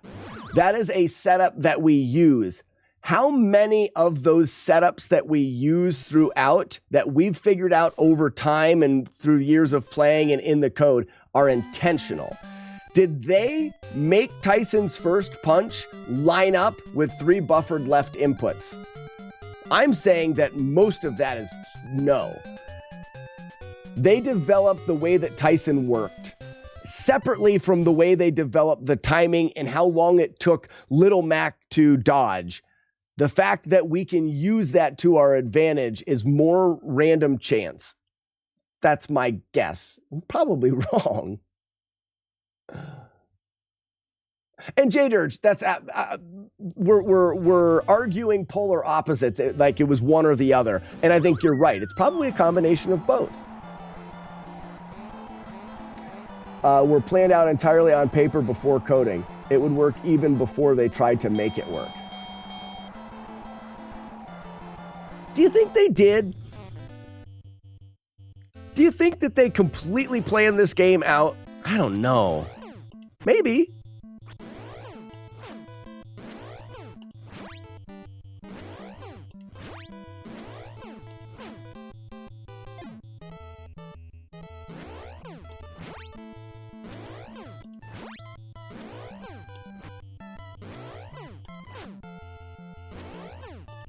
Too late. Oh, I landed that last one frame perfect to get him down. It's crazy how thorough they are. And Pears, that's something that I don't know, and that's actually really cool to hear.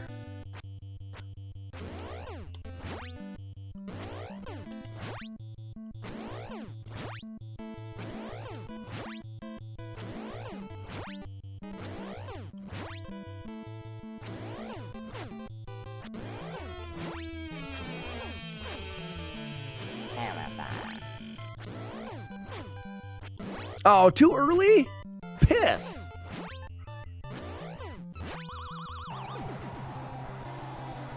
We'll do it again.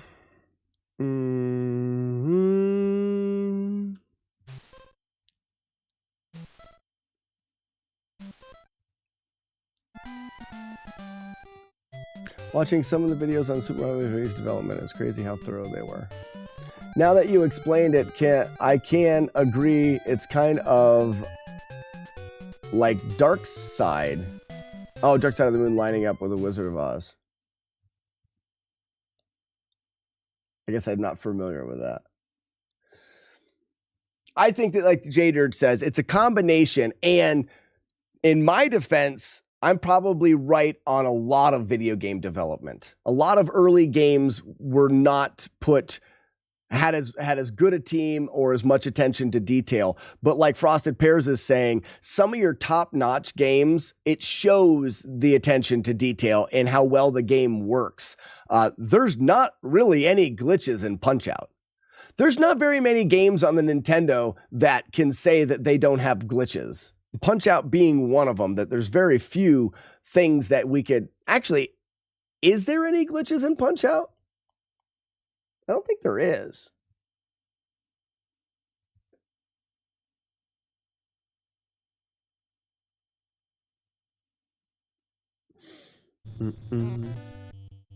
What would you consider the glitches to be, J-Dirge?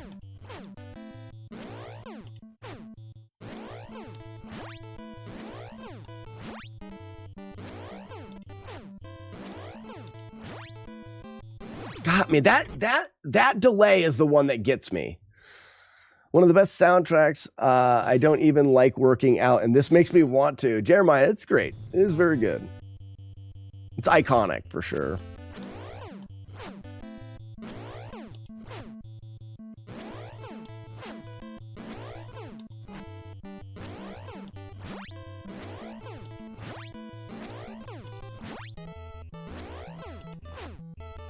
Got me again with that subtle delay. I hate it. There's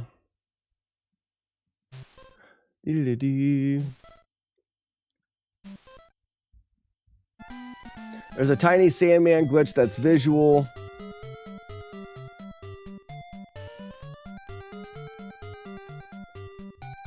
Yeah, Z, I'm with you. No matter how it happened, the game is really cool. You can do a stun glitch where you punch a guy in the gut, but he reacts like you punch him in the face. Oh, so there's some visual things like that. There's a tiny Sandman glitch that's just visual. The stamina drain pre-fight is not a glitch. Yeah, I think that was intentional.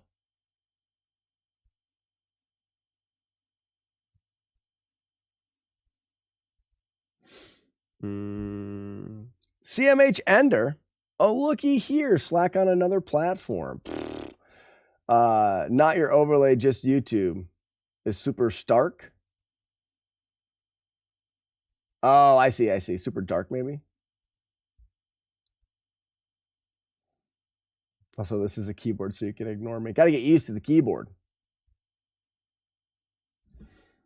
Well, I got a Tyson fight. Maybe I should pay attention.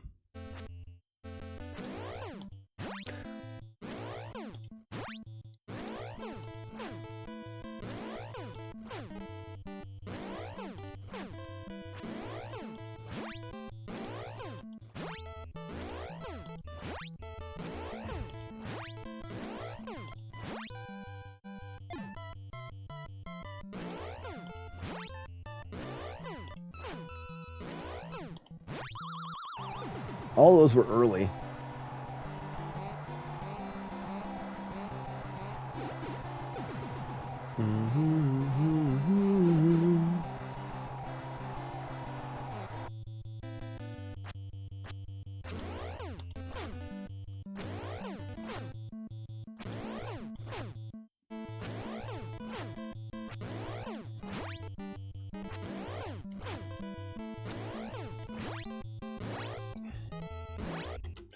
I wonder, though, when it comes to practicing, I'm kind of... What do you guys think about this nonchalant, like, I'm just kind of practicing? Is it a not effective way of practicing? Or is it still aiding to... So I feel like there's something to be said for muscle memory development at different points. So my muscle memory development when I'm focusing really hard is different than my mindset when I'm just kind of messing around. For example, when I was doing a lot of juggling, if I would focus really, really hard on a particular trick, oftentimes it would be harder to get than if I was just casually messing around.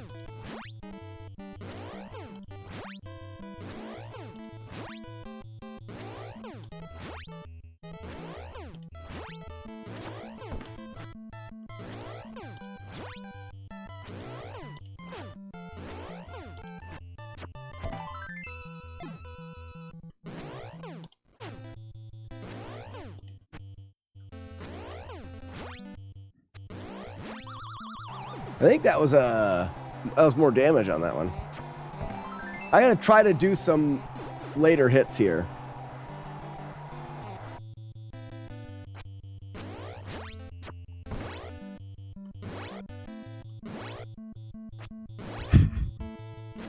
When I'm focusing on trying to do the later hit, I can't even dodge the punch.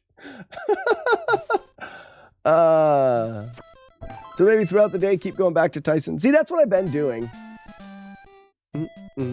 Studies have shown that more shorter practice sessions during breaks frequently helps muscle memory development. Yeah, I agree with that, and part of it to me is I feel like you're training a different muscle when you're doing it and you're allowing it to kind of happen. Does it make sense? So like if I'm coming through here and I'm focusing, all right, I'm going to press left, boom, delay, dodge, boom, delay. Like I'm focusing, I'm training the focused muscle where I'm trying. But if I'm just sitting here reading chat, delay, just kind of just feeling it. If I get it, I get it. I'm just kind of feeling the punches. I feel like I'm training a different muscle. And they need to work together. Obviously, to get a good Tyson fight, I want to be focused. But I think doing it in a relaxed, unfocused manner as well helps. Jara, what's going on? How's this one going today? We started the day off with a D-Rust run not a D-Rust, but a practice run that got all the way to Tyson. Ah.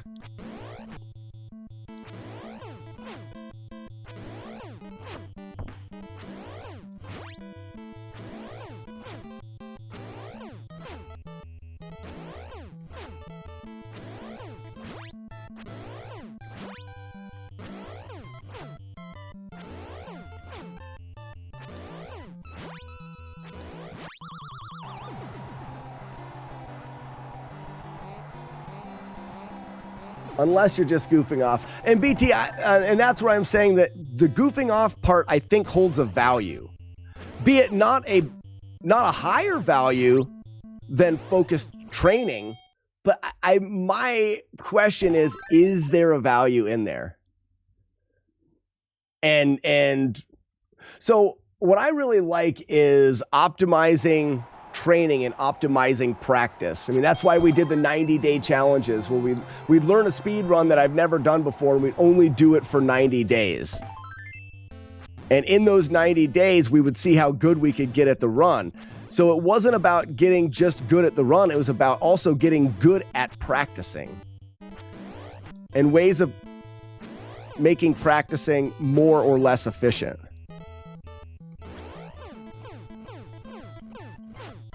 Damn it! He had one more hit left. Sorry. I thought I was going to knock him down, so I was focusing on getting that last shot in. Oh, there's a link to an actual study within that article. Going to open that up and leave it right here. Have you played The Immortal? I have not. I'm not familiar with what it is.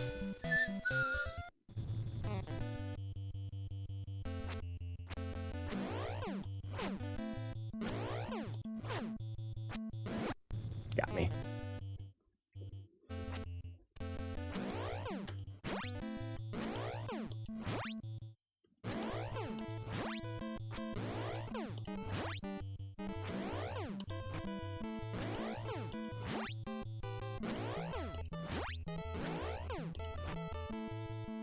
Got me again. I hate that.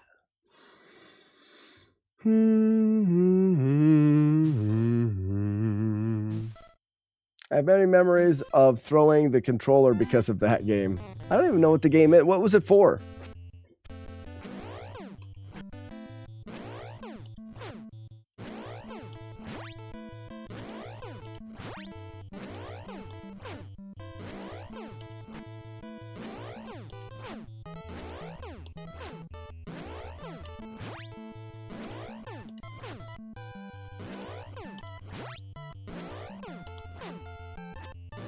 Man, I need to, I'm having diminishing returns on fighting him. So I guess that's kind of my question. I practiced Tyson and I didn't do any good, but I feel like it still did good. You don't have to be successful for the practice to still have a benefit. The way that I was doing it there didn't lead to me having a good Tyson fight, but I think that I still practice punching and stuff like that.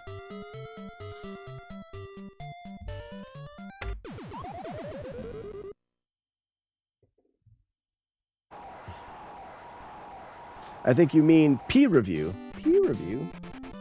What are we talking about? It was just a tough game. What was it on, Jara? Was it on was it on the original NES? Need a few more scars on my face. What's up, Scar? It was on the NES. Never heard of it.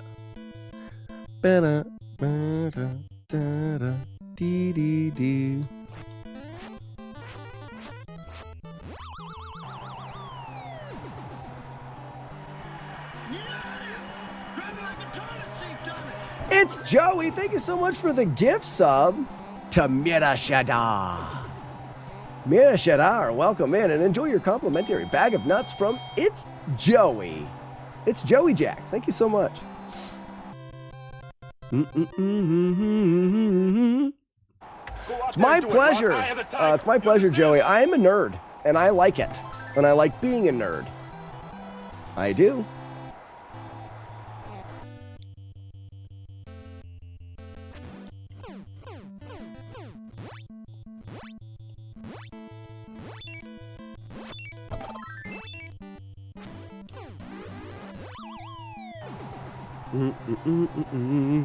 Do do do bum ba dee dee do.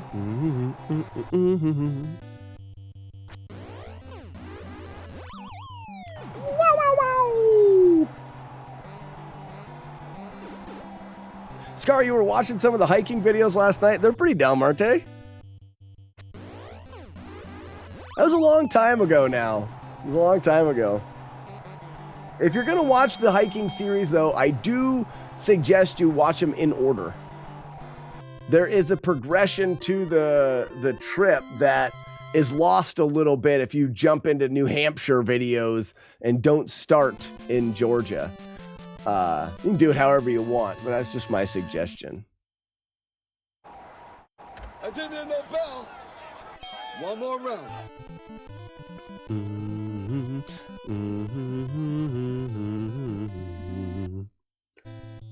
Do-do-do.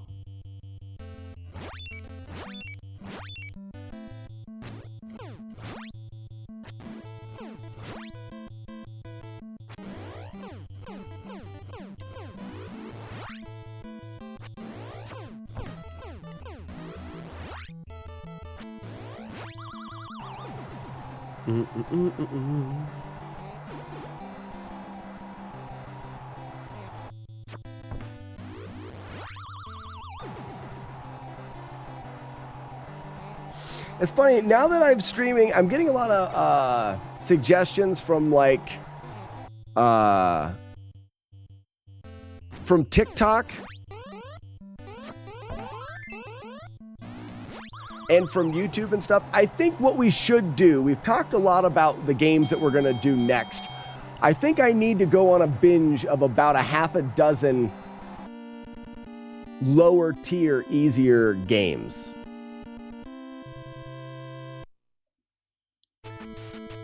What's your PB so far? Scar, I have a one hit. I had a one hit before we got back to it. Yesterday we had a run all the way to Tyson. This morning we had a run all the way to Tyson. The strategy is good. I just have to do it. Baby games for babies. That's what I'm talking about. Maybe we'll do to the end of the year, we'll do baby games for babies, and we'll just see how many easier games we can learn and tick off the list. Get up, you son of a bitch. Mickey loves you. Because like someone brought up Chip and Dale's and DuckTales. Those were two games that we did a year or so ago that took me a couple days. You know, it just may be fun to do.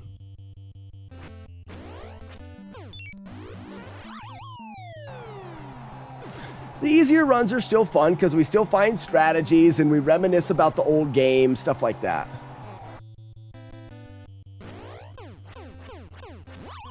So you take a game like, people have been talking about, I'm not even gonna be able to think of the name now, Russian Attack.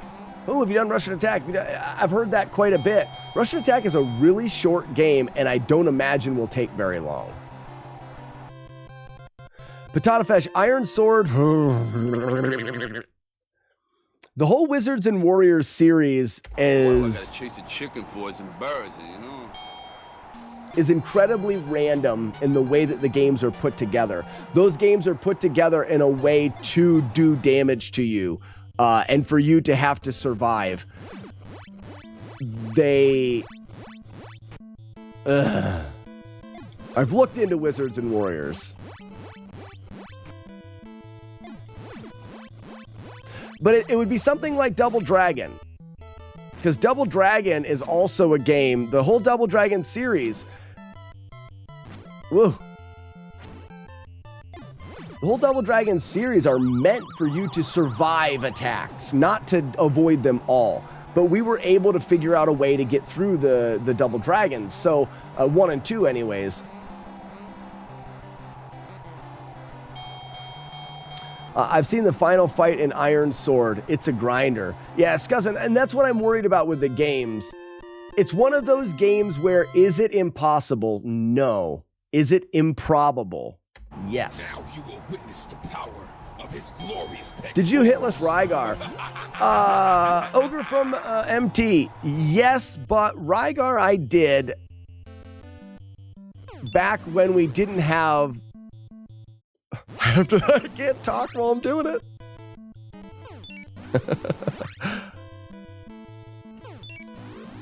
I did Rygar back when we didn't have the no glitch rule set. So the Rygar no damage playthrough that I do, I use glitches. And we've since changed our mindset to let's not do glitches that skip parts of the game. So I do need to go back through Rygar.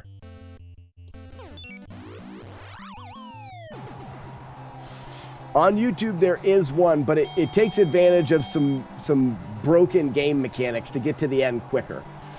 Is Rygar particularly difficult to do without damage? No.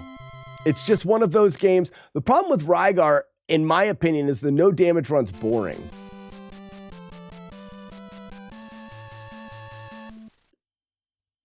I didn't hear no bell. All right, Dr. Phil, let's go. Out of my face, Jack.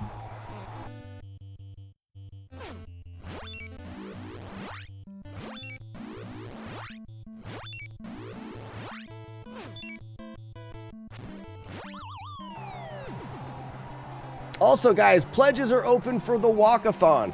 If you want to help support the stream, I do one annual fundraiser where I walk as many miles as I can, and I take mileage pledges from you guys to raise money.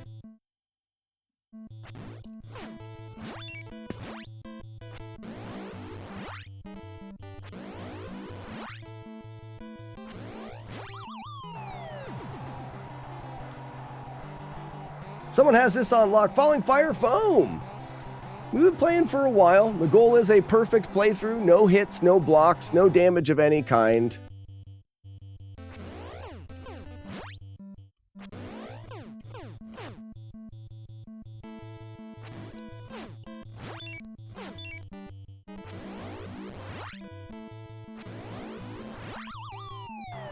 We're getting pretty good. We've had a one-hit playthrough, and just in the last couple days, we've had a few runs get to Tyson without any damage. And then Tyson is always the jerk. Falling Foam, if you like these kinds of challenges, consider checking out my YouTube channel. Same name, so Slackinator on YouTube. I've got a playlist called FlawlessNES where I'm going through some of the notoriously difficult NES games, and we're finding a way to not only beat them, but beat them perfectly. So without damage or hits or anything like that. Yeah, so I just finished up Metroid, but we've done a bunch of them.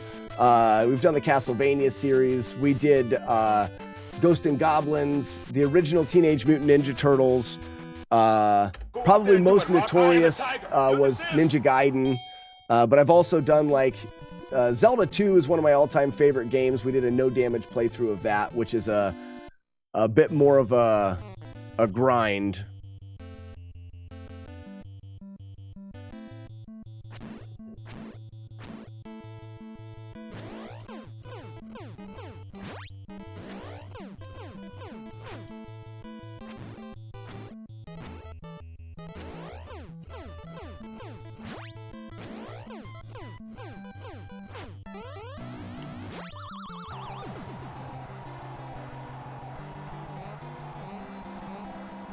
Deadly Towers, Lord Malachite. We've talked about Deadly Towers. I think we could do it. It would just... Deadly Towers would be hard to route. But if you routed it and you knew exactly... The thing that makes Deadly Towers so difficult is it's confusing to know where to go.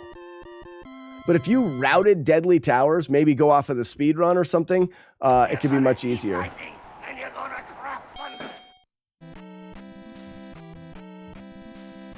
J-Games, you guys should do a baby list of baby games. And we could see how many we could finish by the end of the year.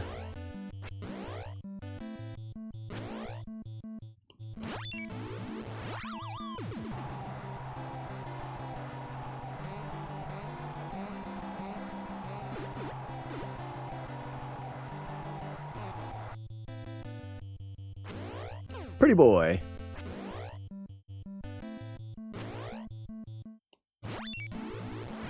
I've seen Deadly Tower speedruns. There is skill there, but there is also good spots to fight bosses in their rooms. Also, like I said, Scuzz, I think it's Deadly Towers is just so confusing. I think if you knew where to go, it would change a lot. You would know what rooms and how to get through those rooms. I think it'd be very helpful.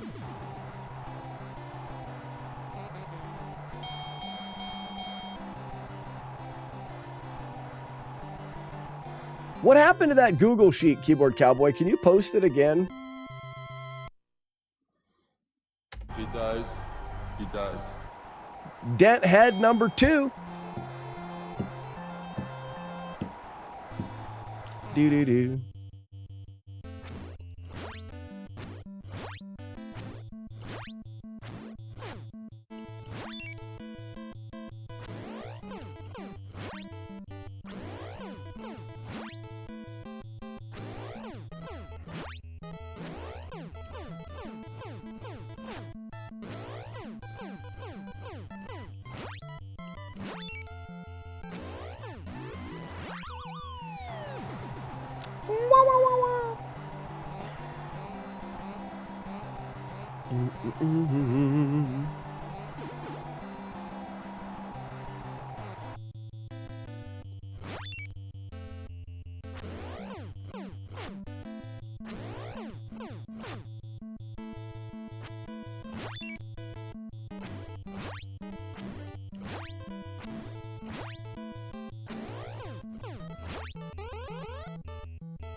Battletoads is on the list.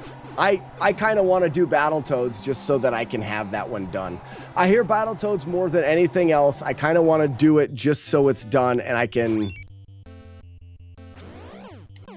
end it. Because I can talk about how I'm going to do Battletoads till I'm blue in the face. Until I do it, I'm never going to stop the Battletoads comments. And I can talk about how I've talked to people that are really familiar with the game and that they don't believe it's going to be as difficult as some of the games I've already done. But that doesn't hold any weight until it's done. I almost want to scrap the idea of doing easy games just to do Battletoads so I don't have to do that anymore.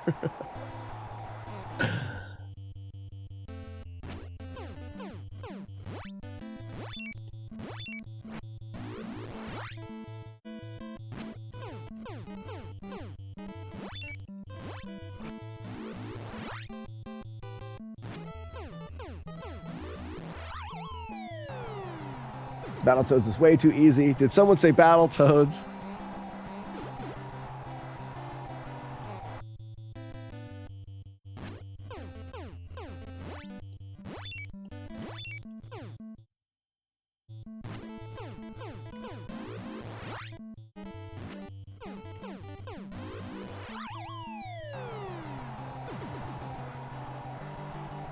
Yes, do Battletoads next. People want Battletoads.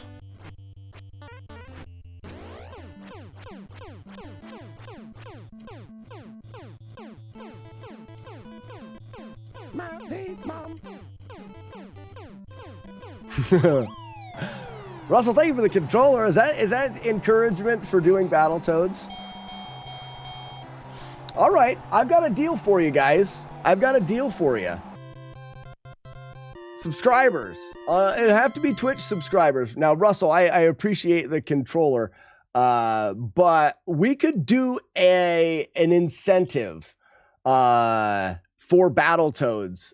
That is, if we are above a certain amount of subscribers or something like that. Russell, you're in for 50 cents a mile? No way. Thanks, bud. Let me put that down now before I forget it. Because that chat message will go away.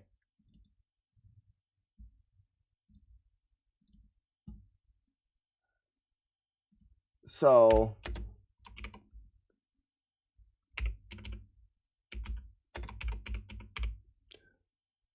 Russell Hester.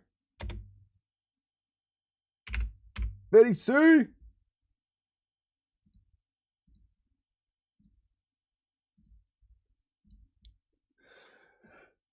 The reason why I do DMs is because if I'm doing it during the stream, Russell, the message will go away. But I just put you in. You don't have to DM me. That's fine. I just put it into, you'll see it scrolling next time your name is on it. So I've got a text file that I use to do the scrolling lower third here that shows everybody's. Pears has some suggestions. I got a run going. Let me finish this up and we'll talk more about that.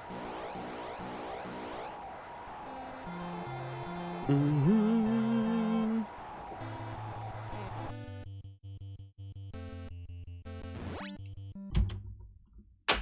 Shit!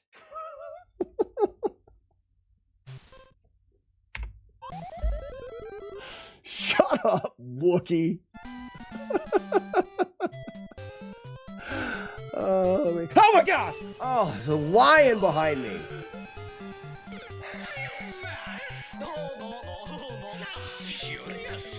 This thing. Am I right? Yeah, Fudge Factory. So what are we talking about? Who said Faust and Paris has some ideas? Shin Kicker says, I just want to watch whatever Slack wants to play. Rat Race and that one where the thing chases you will be hard. Yeah. No yelling on the ball. Bribe Slack works 100% of the time. Yes. What's the cap on mileage? There is no cap on mileage. I'm going to try to do 40 miles. I'm going to be upfront with you guys. Last year I did 33 miles and it about put me down. So I think it's going to be a hell of a day if I can get 40 miles in. Frosted Bear says that lion is worth every $1.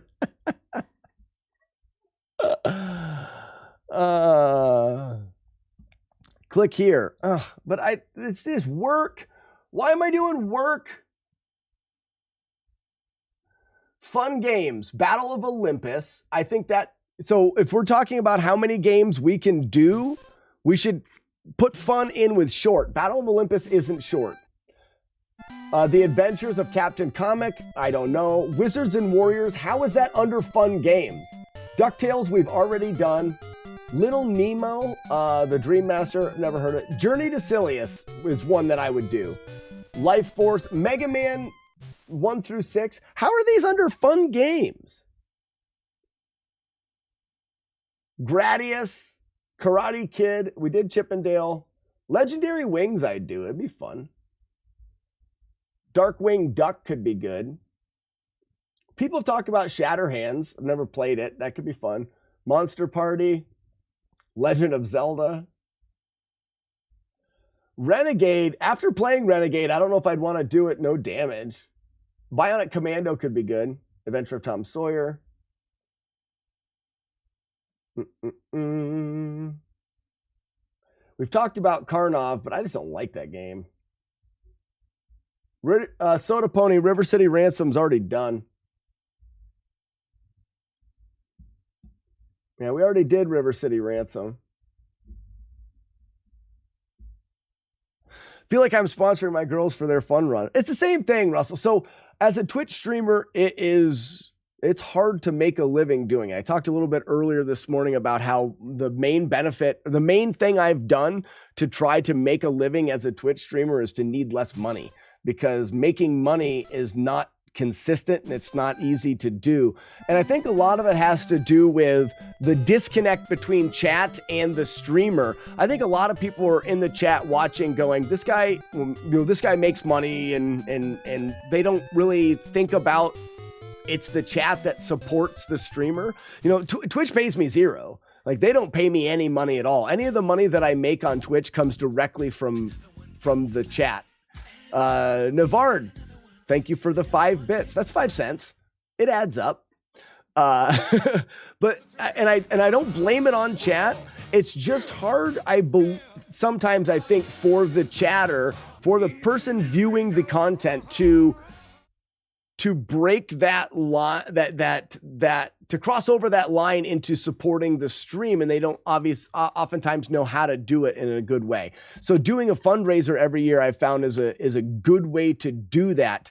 It lets you guys know, all right, here is a time that you can support the stream at one time. And then if you support the stream during the fundraiser, maybe you're not an everyday. Navarre drops 5 bits in my stream every day. I mean, pretty much every single day, Navarre's good for at least 5 bits. That sounds like, that's 5 cents. Do it over a year. I don't know what that is. 15, 20 bucks. I don't know. It's still $15 or $20. It's not all at one time. You choose how you do it. And then you got Keyboard Cowboy throwing down $5. There's a lot of people that are very supportive of the stream, and they know great ways to do it. I mean, Keyboard Cowboy, I've got those funny little dances for those bigger bit donations as well. But that's the reason I'm doing the walkathon. The walkathon is a way for people that are not a daily contributor to the stream to be able to do a little bit. Navarre, thanks for the 100 bits. Just to say it's Matt Dehee's fault. Matt D. We haven't heard from Matt Dehee in a while, so I need to reach out and find out how he's been. He hasn't been in the stream in a while. He gets busy.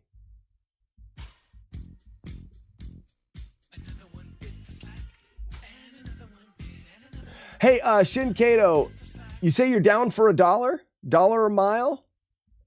It is easier, guys, if you whisper me, or maybe you did. Warlord Zen's got to whisper to me. Shin Kato, could you whisper that to me? I'm not going to go through and put everything. 5 cents a day is $18. It adds up. It really does. So, people may think the 1 bit a day or 5 bits a day isn't a thing. It is a thing for me because I say it, every bit counts. I haven't seen Matt D's, but I've seen Matt D's mom. Giggity. Lakuta Matata is a total stiff and will never give money to this channel. And that's okay as well.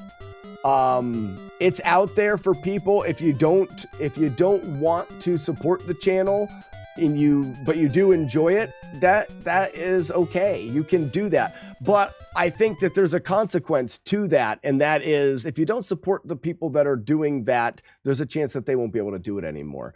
And that's a take that a lot of people, that's a way a lot of people look at it. And that's because if I stop streaming tomorrow, you guys would find other people to watch. There's a lot of people out there.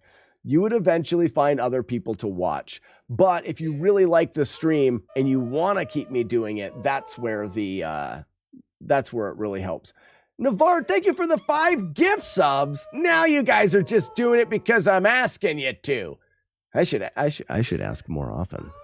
I should just ask more often. My finger slipped.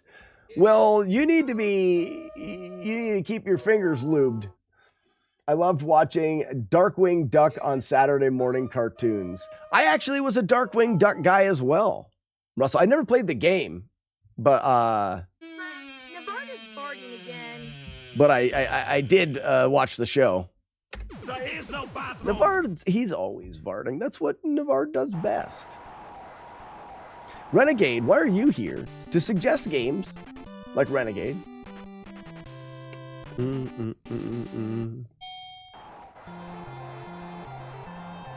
No, Joker, I didn't do anything.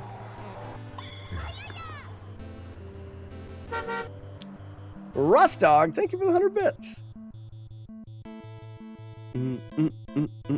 Do, do, do, do, do, do, do.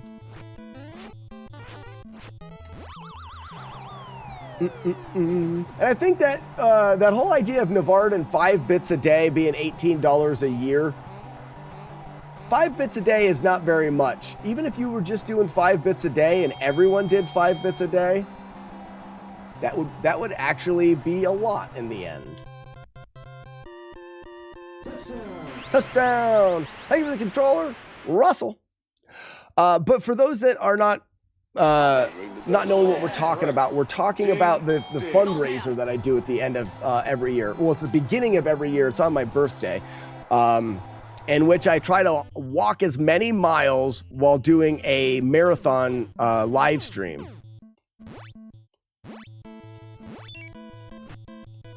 Dang it. There, finally. That'll be the beginning of January. So we're exactly 2 months out right now. January 7th, I believe, is going to be the walkathon.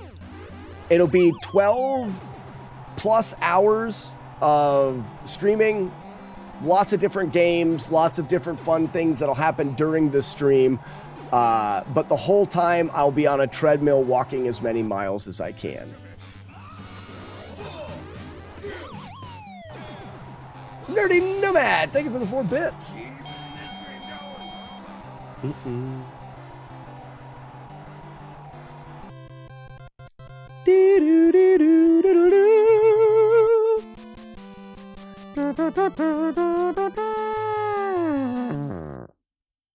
What do I gotta chase a chicken for? It's embarrassing.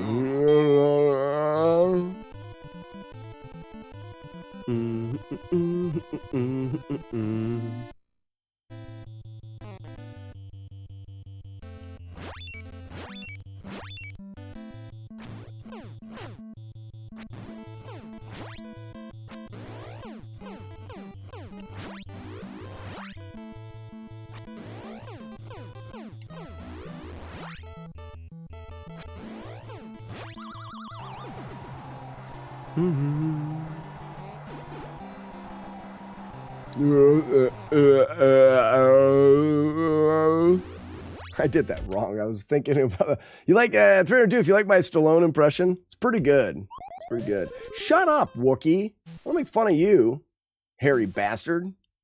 Boom, perfect time. Boom, perfect timing. That's Mike Tyson right there. That was good, wasn't it? Ready to try it again. Boom, perfect timing. Good. Good, I did good. This game is The Legend of Zelda. It is not Dante. It's not. Listen. You smell something? No matter now. Small hands. Small hands.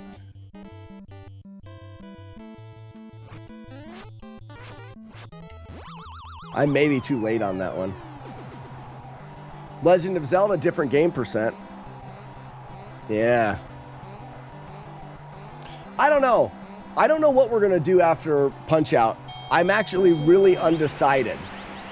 Because unlike a lot of the times I have something that I want to do or something's like, yeah, we should do that. Go out there and do it, Rock. I have the time. Part of me wants to go back to Zelda 1 and just get it done. Just get it done. We've got 2 one-hitters. Just go back to Z1 and get it done. That's one thing I want to do. Let's go!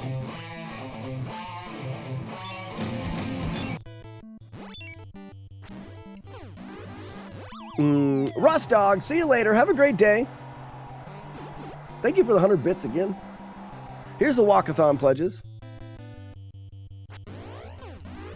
Like I said, if you want to pledge to the walkathon, just let me know the dollar amount per mile and Discord message or whisper on Twitch is the best ways to do it. And I'll put you into the list.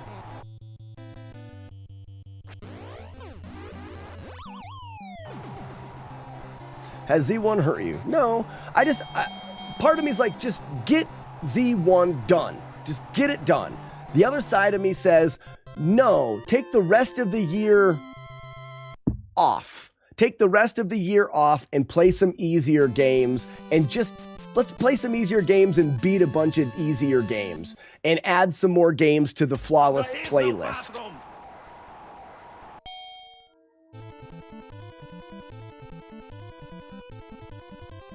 Oh, train horn. Ladies and gentlemen, I've got to take a so I just heard a train horn, and there's no railroad tracks close enough to me to hear a train horn. I've got a buddy that runs a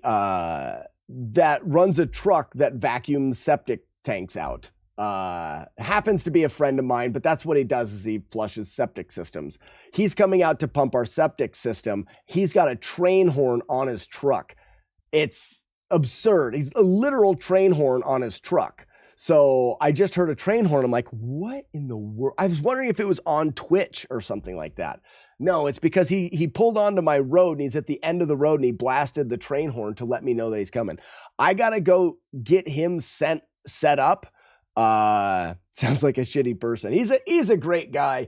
And he's just been a friend of the family's and known him growing up on the farm and stuff. So, I do got to get him set up and get him a check.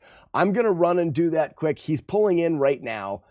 Shouldn't take me very long to get him set up, and then I will come back and we'll get back to the runs. Let me go do that quick. I'll be right back. If you're on TikTok, I apologize. I don't have a be right back screen for you guys yet. You're just going to have to watch this flashy thing. No, I can do this for now. But the rest of you guys, you're going to see this. I'll be right back, everybody.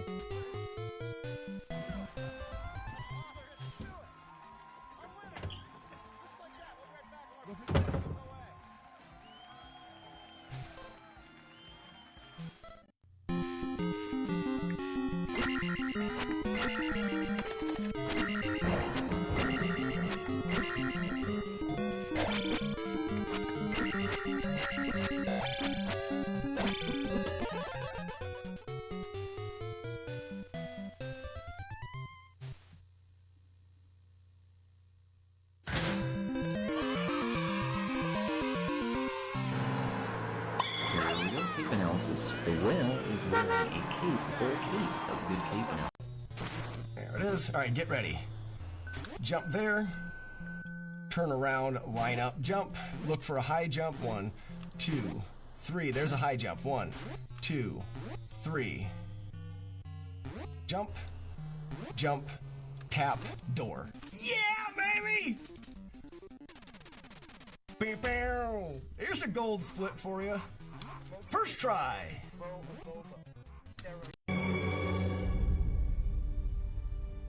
Remember Whisper again to the me. banana Whisper one? it to me. Tell me. The snake. You got a snake? What? Oh, because it was the animals at the library. Did you pick it up? Well, how is chess a sport and not speedrunning? I would say chess is not a sport. If you're saying picking up a piece and moving it, I have to pick up my controller and hold it and move my fingers. I would say there's just as much physical activity in chess as there is in speedrunning, especially when you bring in mashing.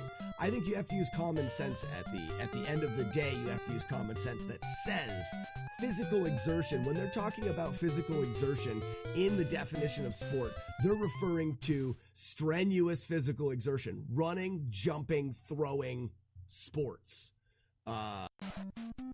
Boobs, boobs. It just works perfectly with the Back music. boobs, back boobs, back boobs. Boobs, boobs. Back boobs, back boobs, back teacup. Where's my mouse? Boobs, There it is. back boobs, back boobs, back boobs. Boobs, boobs. Back boobs, back boobs. Ah, they're really big. There. I just whacked my knee on my desk. Oh. Ninja Gaiden, back to the garden. Why does that hurt so much? Why is there parts on your body that if you hit just right hurt a lot? Ah. Dead King, thanks.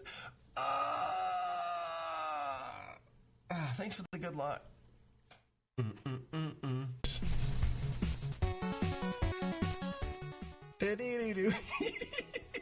It's perfect. Look.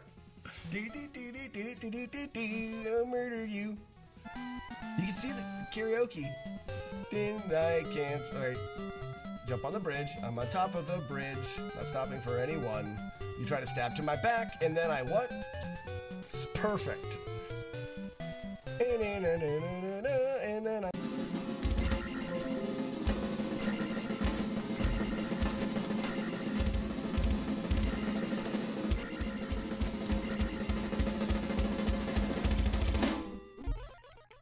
I'm invincible! World record. You're a loony. Yes! Dump up the gym, dump it up, yo, dump it.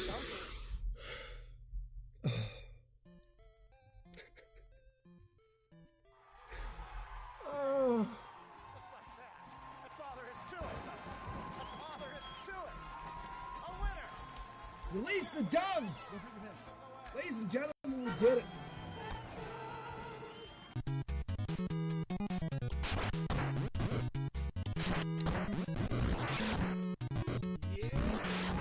What happened there? All right, guys, I need someone to clip that. I don't know what happened there. Did it the other day? I've tried this room. We're going to reset that. Someone clip that. I've tried that room, I don't know how many times in practice, and 2 runs have had that particular circumstance happen, and I can't recreate it.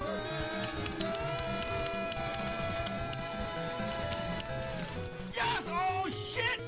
We got shrimp! We got the freaking... Oh my God, we got the... No! Oh, I don't care at this point. Oh, we got the mash in a run! Oh, we got the mash in a run! Oh, and then we got shrimp. We had the fucking mash in a run. That's about it. No way! Oh! Almost done. Mr. Clean is dead, guys. We finished the run. Release the doves, pocket doves, ladies and gentlemen. Wow, my heart is racing right now. Not only did we get there, and I missed a prep hit, had to adjust for it, got the frickin' mash and got shrimped.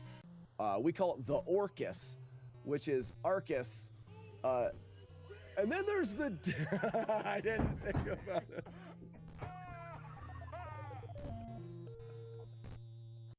Zoltan Grace 2, Jetpex, Mecha Capper, Des Griffin, Des Diabolical, Monstrace Merci, La Triforce Exchange Les Vorks, Des Keely, Quila Torch, 2A, Sas Vis Durant, Cels Lazaration, all right. Pour Liquor et Ecate Test Dan, Liquor Tordor, Ses Elcor Cannabis. Okay, sorry for the interruption. I am back. I'm going to check to see if this... I do speak great French. You know, I never thought about doing France audiobooks, but that would be good, I think.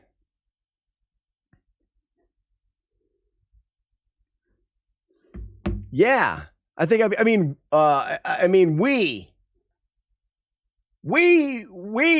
good. I'd be buentos. Be buentos. For those that don't speak French, yes, I would be good at that thing. Good, great. We got that out of the way. We're good. He does. He does. Okay. Hi, Joe. Hey, now that I've done all my things, I can kind of just get into actual runs. Why do I have a bug on my face? Now I feel like I won't be distracted now. I was being distracted before, but not anymore. Not anymore.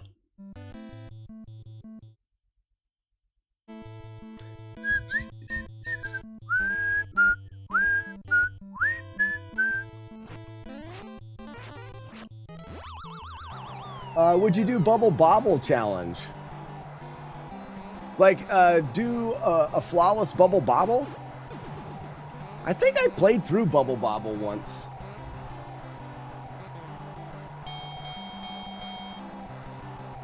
Looked like we missed Russell.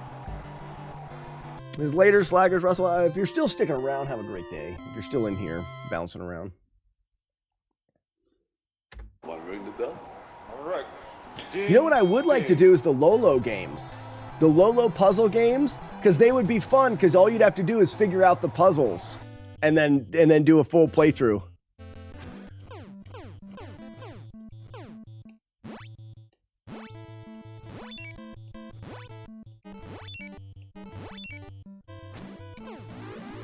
I think that would be fun.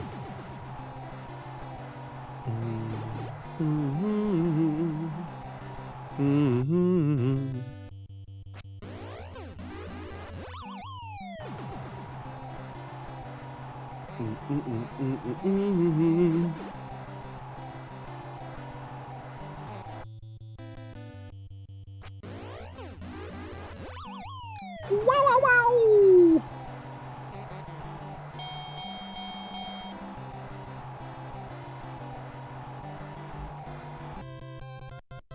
Do, do, do, do, do, do. Now I'm back in the whole thought about what I would do. You're gonna eat lightning and you're gonna crap thunder. You got those games that would be Bubble Bobble or some of these other games that wouldn't take a ton of time, would be cool.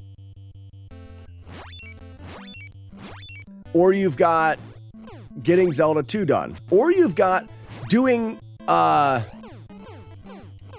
Double Dragon 3 to finish off that trilogy. Finishing off the Double Dragon trilogy would be awesome. But then again, doing Battletoads and shutting everybody up would probably be the most fulfilling. Warlord Zen promised you Russian attack would be in the realm of doing a bunch of easier ones.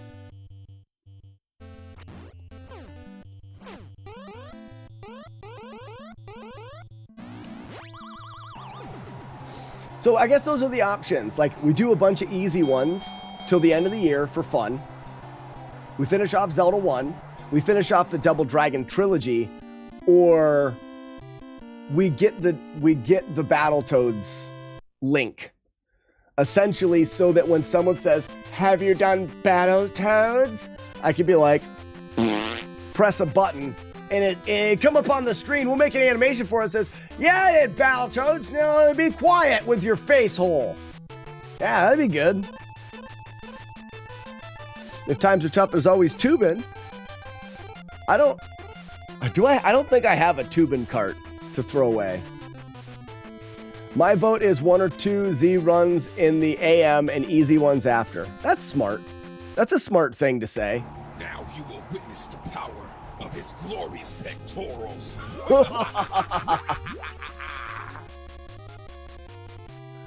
I was promised this was the year of trilogies. I know, and Jodosh, and I haven't finished any. No, we did Castlevania early.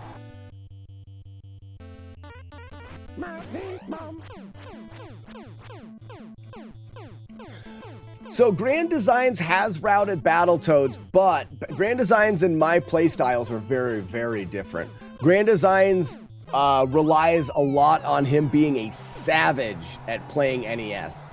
The guy is incredibly talented. His reaction time is far beyond what mine is or will ever be. He's got 2 max outs in Tetris. Like, the people that do that have a hand-eye coordination that I don't have. So yes, we're ahead of schedule. I mean, we're ahead of the game by having his route, but I feel like my route will be quite a bit different than his when I get to it. Z1 and Double Dragon 3 get my vote. What do I gotta chase a chicken for? It's embarrassing, you know? You've been looking for a complete and boxed tubing that I can light on fire? Warlord Zen, you forgot to write all that sentence. Why'd you forget? I don't know. Seems like you left a few words off of that sentence.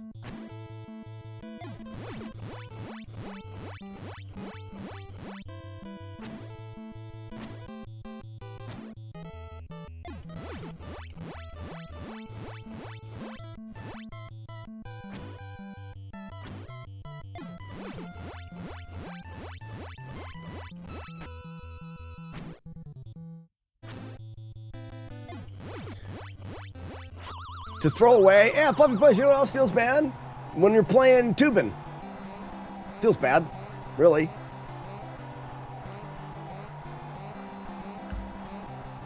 I would argue throwing tubing away would feel better than playing it. I'm just saying, try it and find out.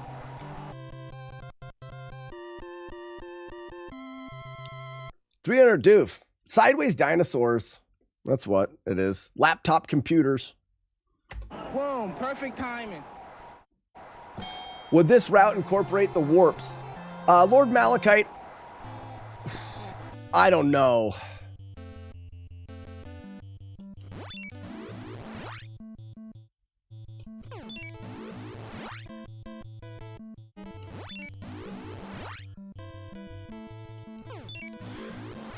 So, what's up, dead guy? How you doing? How the runs go? We had one to Tyson this morning. We've had one to Tyson. One to Tyson yesterday and one to Tyson this morning. So it's going good. So when I did the Mario games, I used the warps because they're part of the game.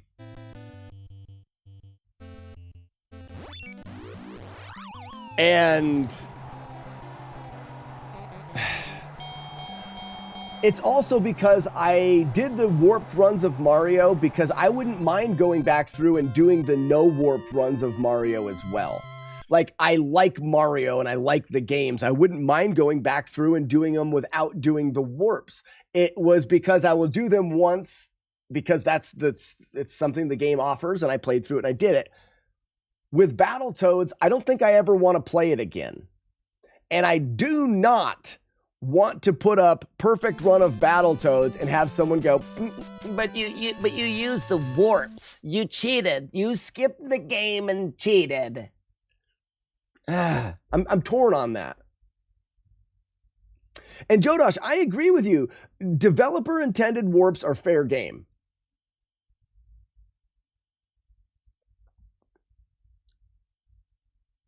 Do wrap and warpless. I think that Mario's would be fun to do without warps.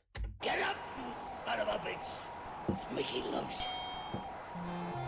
What are you saying, wrap and wrapless? What are you talking about?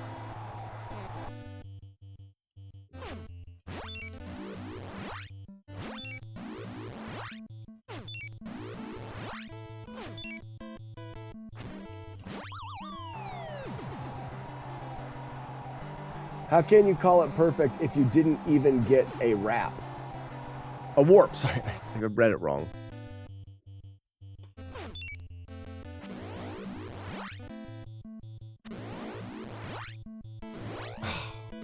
I wasn't expecting that. Damn it. Darn it, damn it, darn it. It's okay.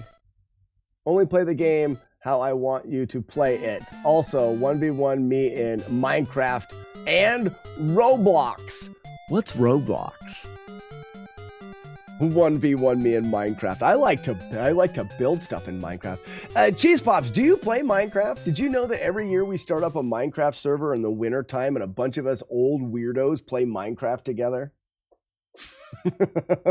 We do fun things. I made a skeleton farm that was close to the surface look like a wiener pump, and it was the boner pump for XP.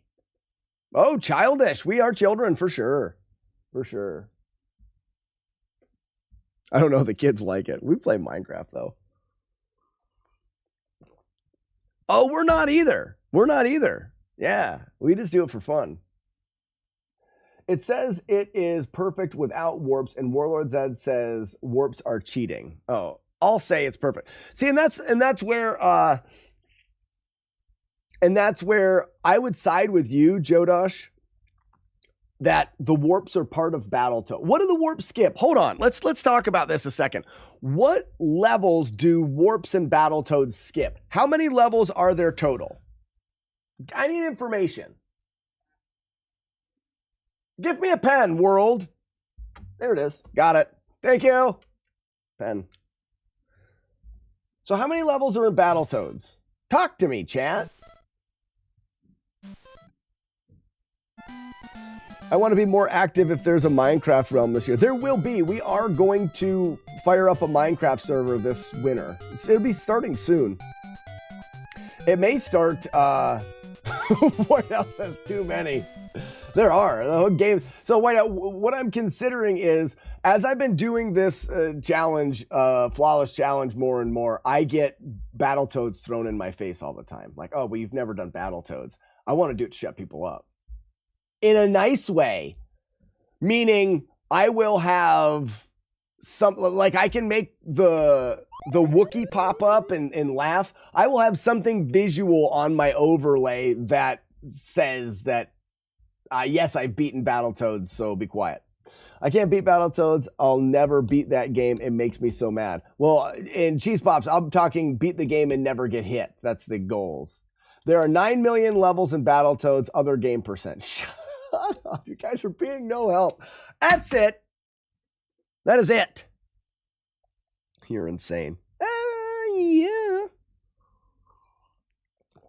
That's my spiel. Isn't there 12 levels?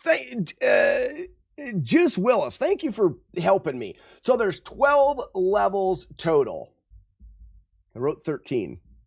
My brain is broken. How many do you skip with warps? It's 12 or 16 or something. There's a big difference in 4 levels there. All I'm asking is if there's 12 levels total and you use warps and you only do 3 levels, I'm going to get hate. If there's 12 levels total, not bad, Battletoads. If there's 12 levels total and you only skip 2 levels and those 2 levels really aren't that big of a deal, then it's different. I'll use them to save time. It depends on what you're skipping, in my opinion. J-Game says you're going to get hate if you use warps at all. If I'm going to get hate for it, I don't want to play Battletoads, period. If I'm going to get any kind of hate, I will play the levels so that my muzzle fits everybody. Jodosh's answer is 100% correct. I don't know why you were yelling at him. Because no one's listening. Because no one is listening to me. That's why I'm yelling. I didn't hear no bell. One more round. Warps are for babies playing baby games. But like I said before, I use warps in Mario because I would gladly return to the Mario series and do them without warps. I never want to play Battletoads, nor do I ever want to have to return to it after beating it. So if that's my way of never returning to Battletoads is by doing it with warps or without warps, then it's kind of already, the decision's already made.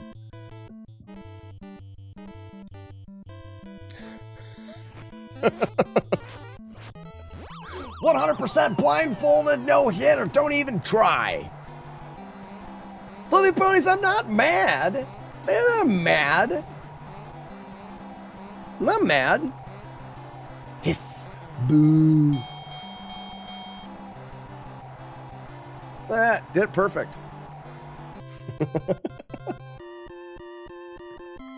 I won the day. What do I gotta chase a chicken for? It's embarrassing, you know? Well, Cheese Pops, I very much enjoyed hanging out in your streams the couple times I've been in there too. I think that your idea about announcing the last follower as the greatest person in the world, and then as soon as somebody else follows, you pretty much tell the last person that they suck now. I like that. That's comical and unique and fun. You're like, yeah, so-and-so, you're no longer the best. You suck.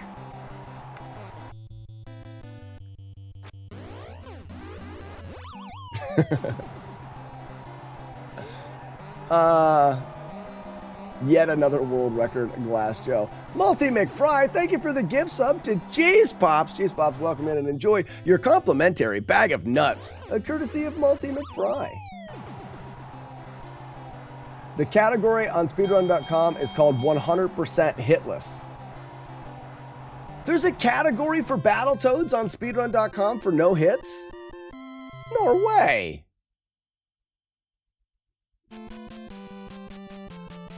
Warp in level 1 skips to level 3. So you skip level 2. Level 2 is the falling bat thing.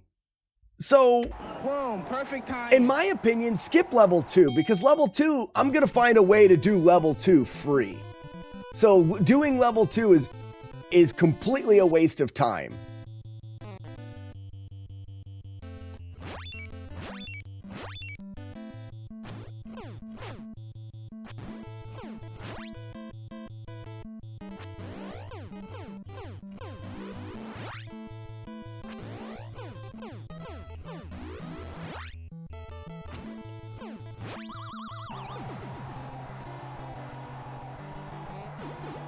Three skips to 5. So there's a warp in 3 that skips to 5. So it skips 4. I don't know what level 4 is though. Level 4 is the snow level. I wouldn't want to skip the snow level. It's iconic and people would be like, "Ew, you skipped the snow level." Maybe no skips. Because level 2 I think would be free. I gave you all the warps above. Juice, you did? Oh, sorry. Stage 1 has a warp to 3. 3 has 1 to 5. 4 has 1 to 6. 6 has 1 to 8. 10 has 1 to 11. Okay, so that you're not even going to use them all. There's a better, like you go from 3 to 4 or 3 to 5, then play 5 and go from 6 to 8 and play 8 and 9 and do 10 to 11 or something like that. I think that you do it without warps because I'm going to get people whining if I don't.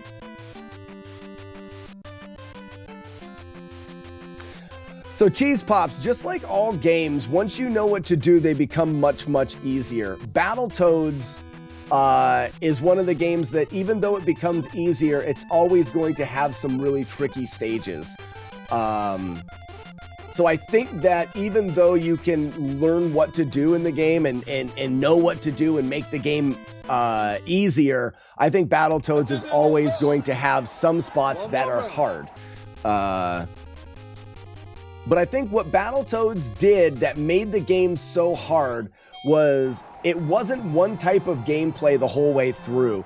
The game's levels were very unique.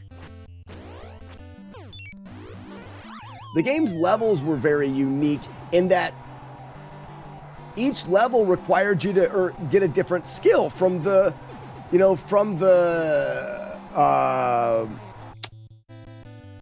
what's the notorious level number 3 where you're on the bike? That level to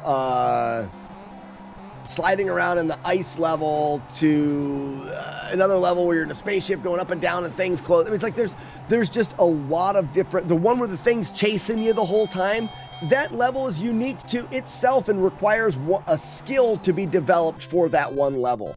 You couldn't get good at Battletoads and then be able to play the game. You had to get good at each part of the game. And I think that's what made Battletoads so difficult for everybody was by the time you got later in the game, you had to learn how to be better at the later part of the game. And while you were learning, you had to go all the way back to the beginning.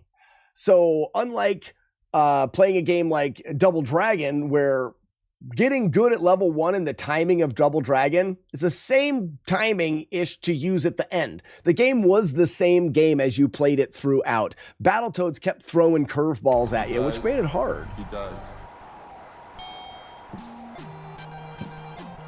90 Days of Battletoads. Gross.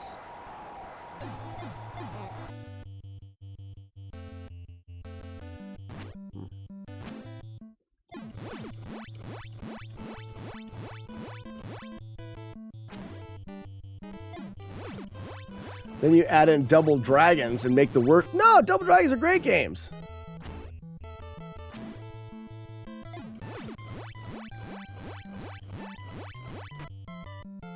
Oh, you're talking.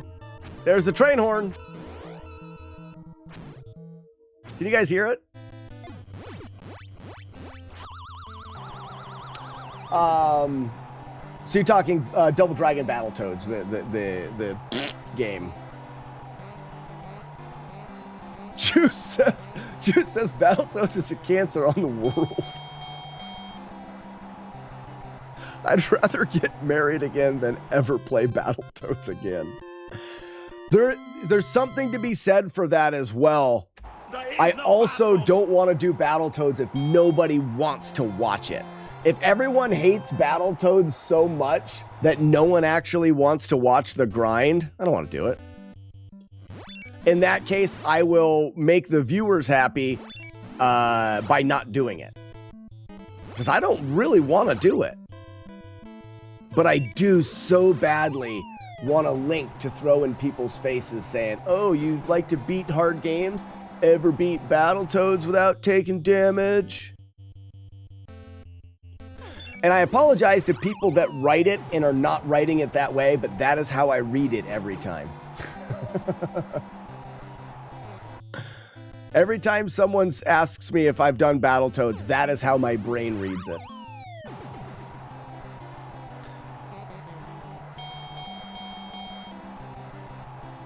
Okay, so a lot of people say they would like to watch it, but they just don't want to play it.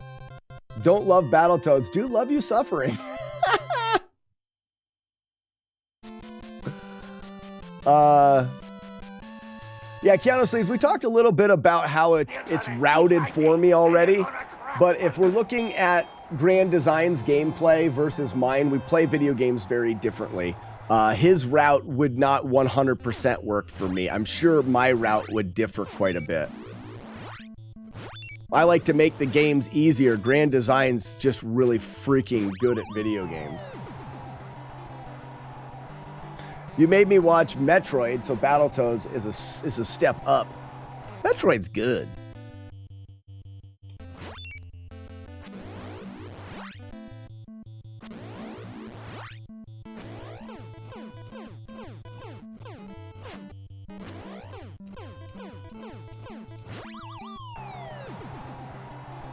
Grand Designs is some sort of wizard person. He's very good at video games. Very good at video games.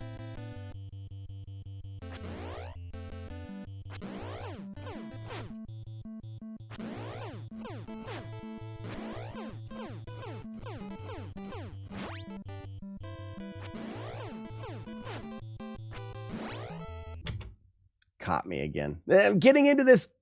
I'm doing it to myself today now.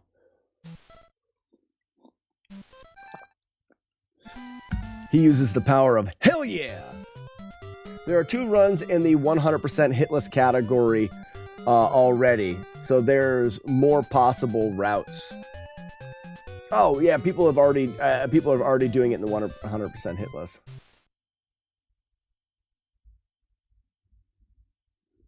Warlord Zen, you got it. Grand Designs is good at games, and I'm good at pretending to be a computer.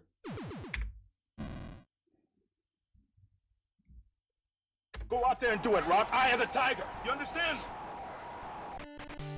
Did you see where Glass Joe's from? No, I didn't pay attention. Where's he from?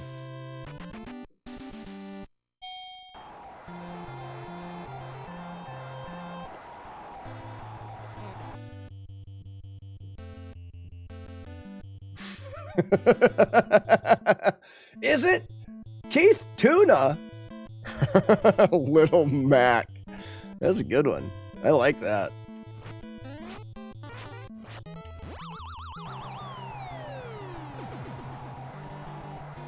Yeah, Keith, I didn't even think about how perfect a nickname that is.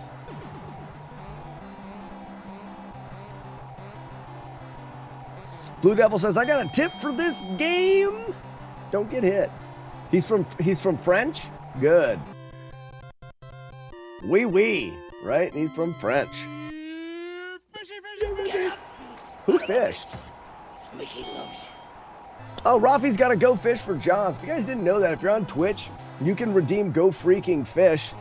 And if you guess a game that I have a double of in my NES collection, I'll send you the double for free.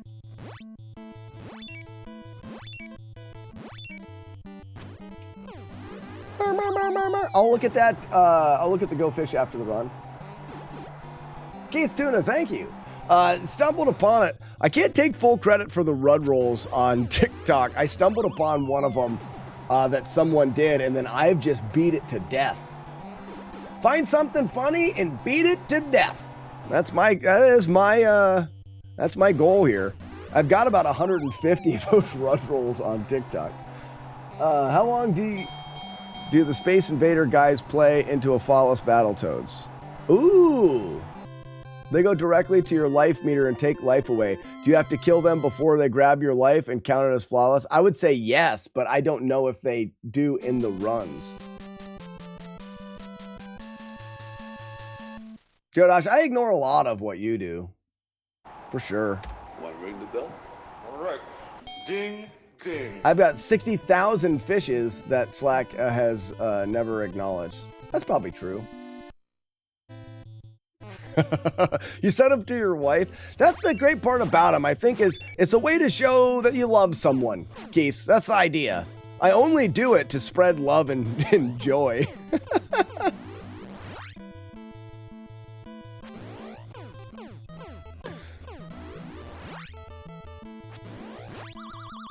Well, it worked. Well, good. I'm glad that they work. I try to do a couple a day. I've yet to run out of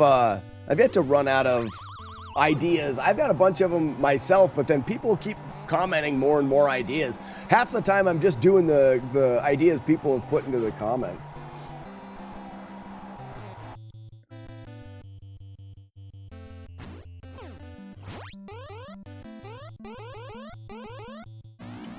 Sit down. Thank you for the light, Keith.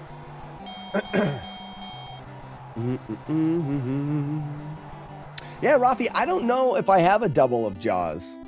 Well, technically I do, but not a double cart. So I've got a Jaws cart, but Jaws is one of the games that I've held a world record in. So I have a complete in-box copy of Jaws. That doesn't count towards the giveaway. I only count loose carts.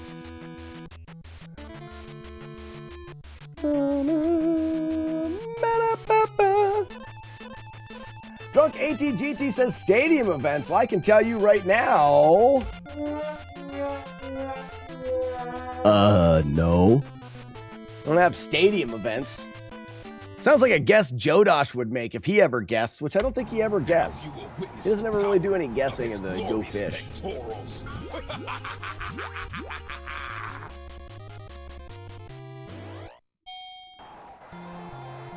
Didn't hear what you said. All right, we'll talk about it after the run, Rafi.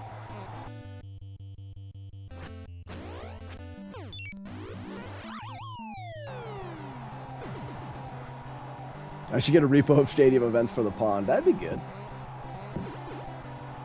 Stadium events is probably the only game I'll never own.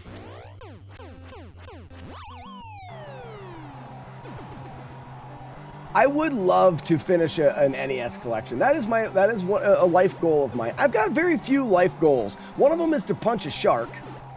I know it sounds weird, but think about it. It'd be pretty awesome. I have a life goal to punch a shark. I have a life goal to have a full collection of NES titles. And then I have a life goal of getting a YouTube play button, which my son, love him to death, made me one. He says, Dad, you've got one now. Isn't that fucking cute as shit? A hard K on the fudge there. Cutest shit ever. It's great. Those are three of my lifelong goals. I'd also like to hike the Appalachian Trail again. Ding, ding. Aren't Polly the only one he's missing is stadium events? Don't doubt that. Please stay away from sharks. No, it doesn't have to be alive. Machete, it doesn't have to be alive. Preferably it'd be a dead shark.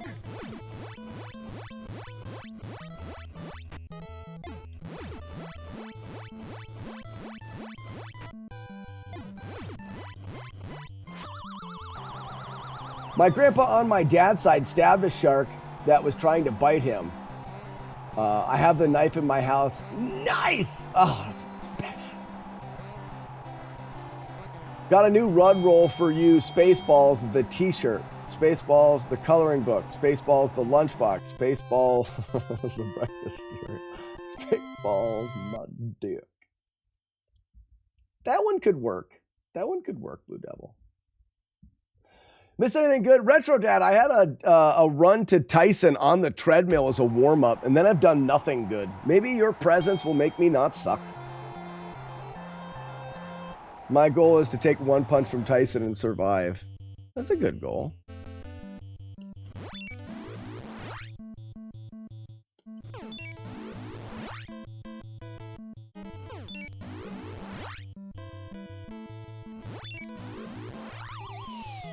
Yeah, first thing this morning, I fired up just a off-the-cuff first run. I'm walking on the treadmill, getting warmed up, and we get all the way to Tyson.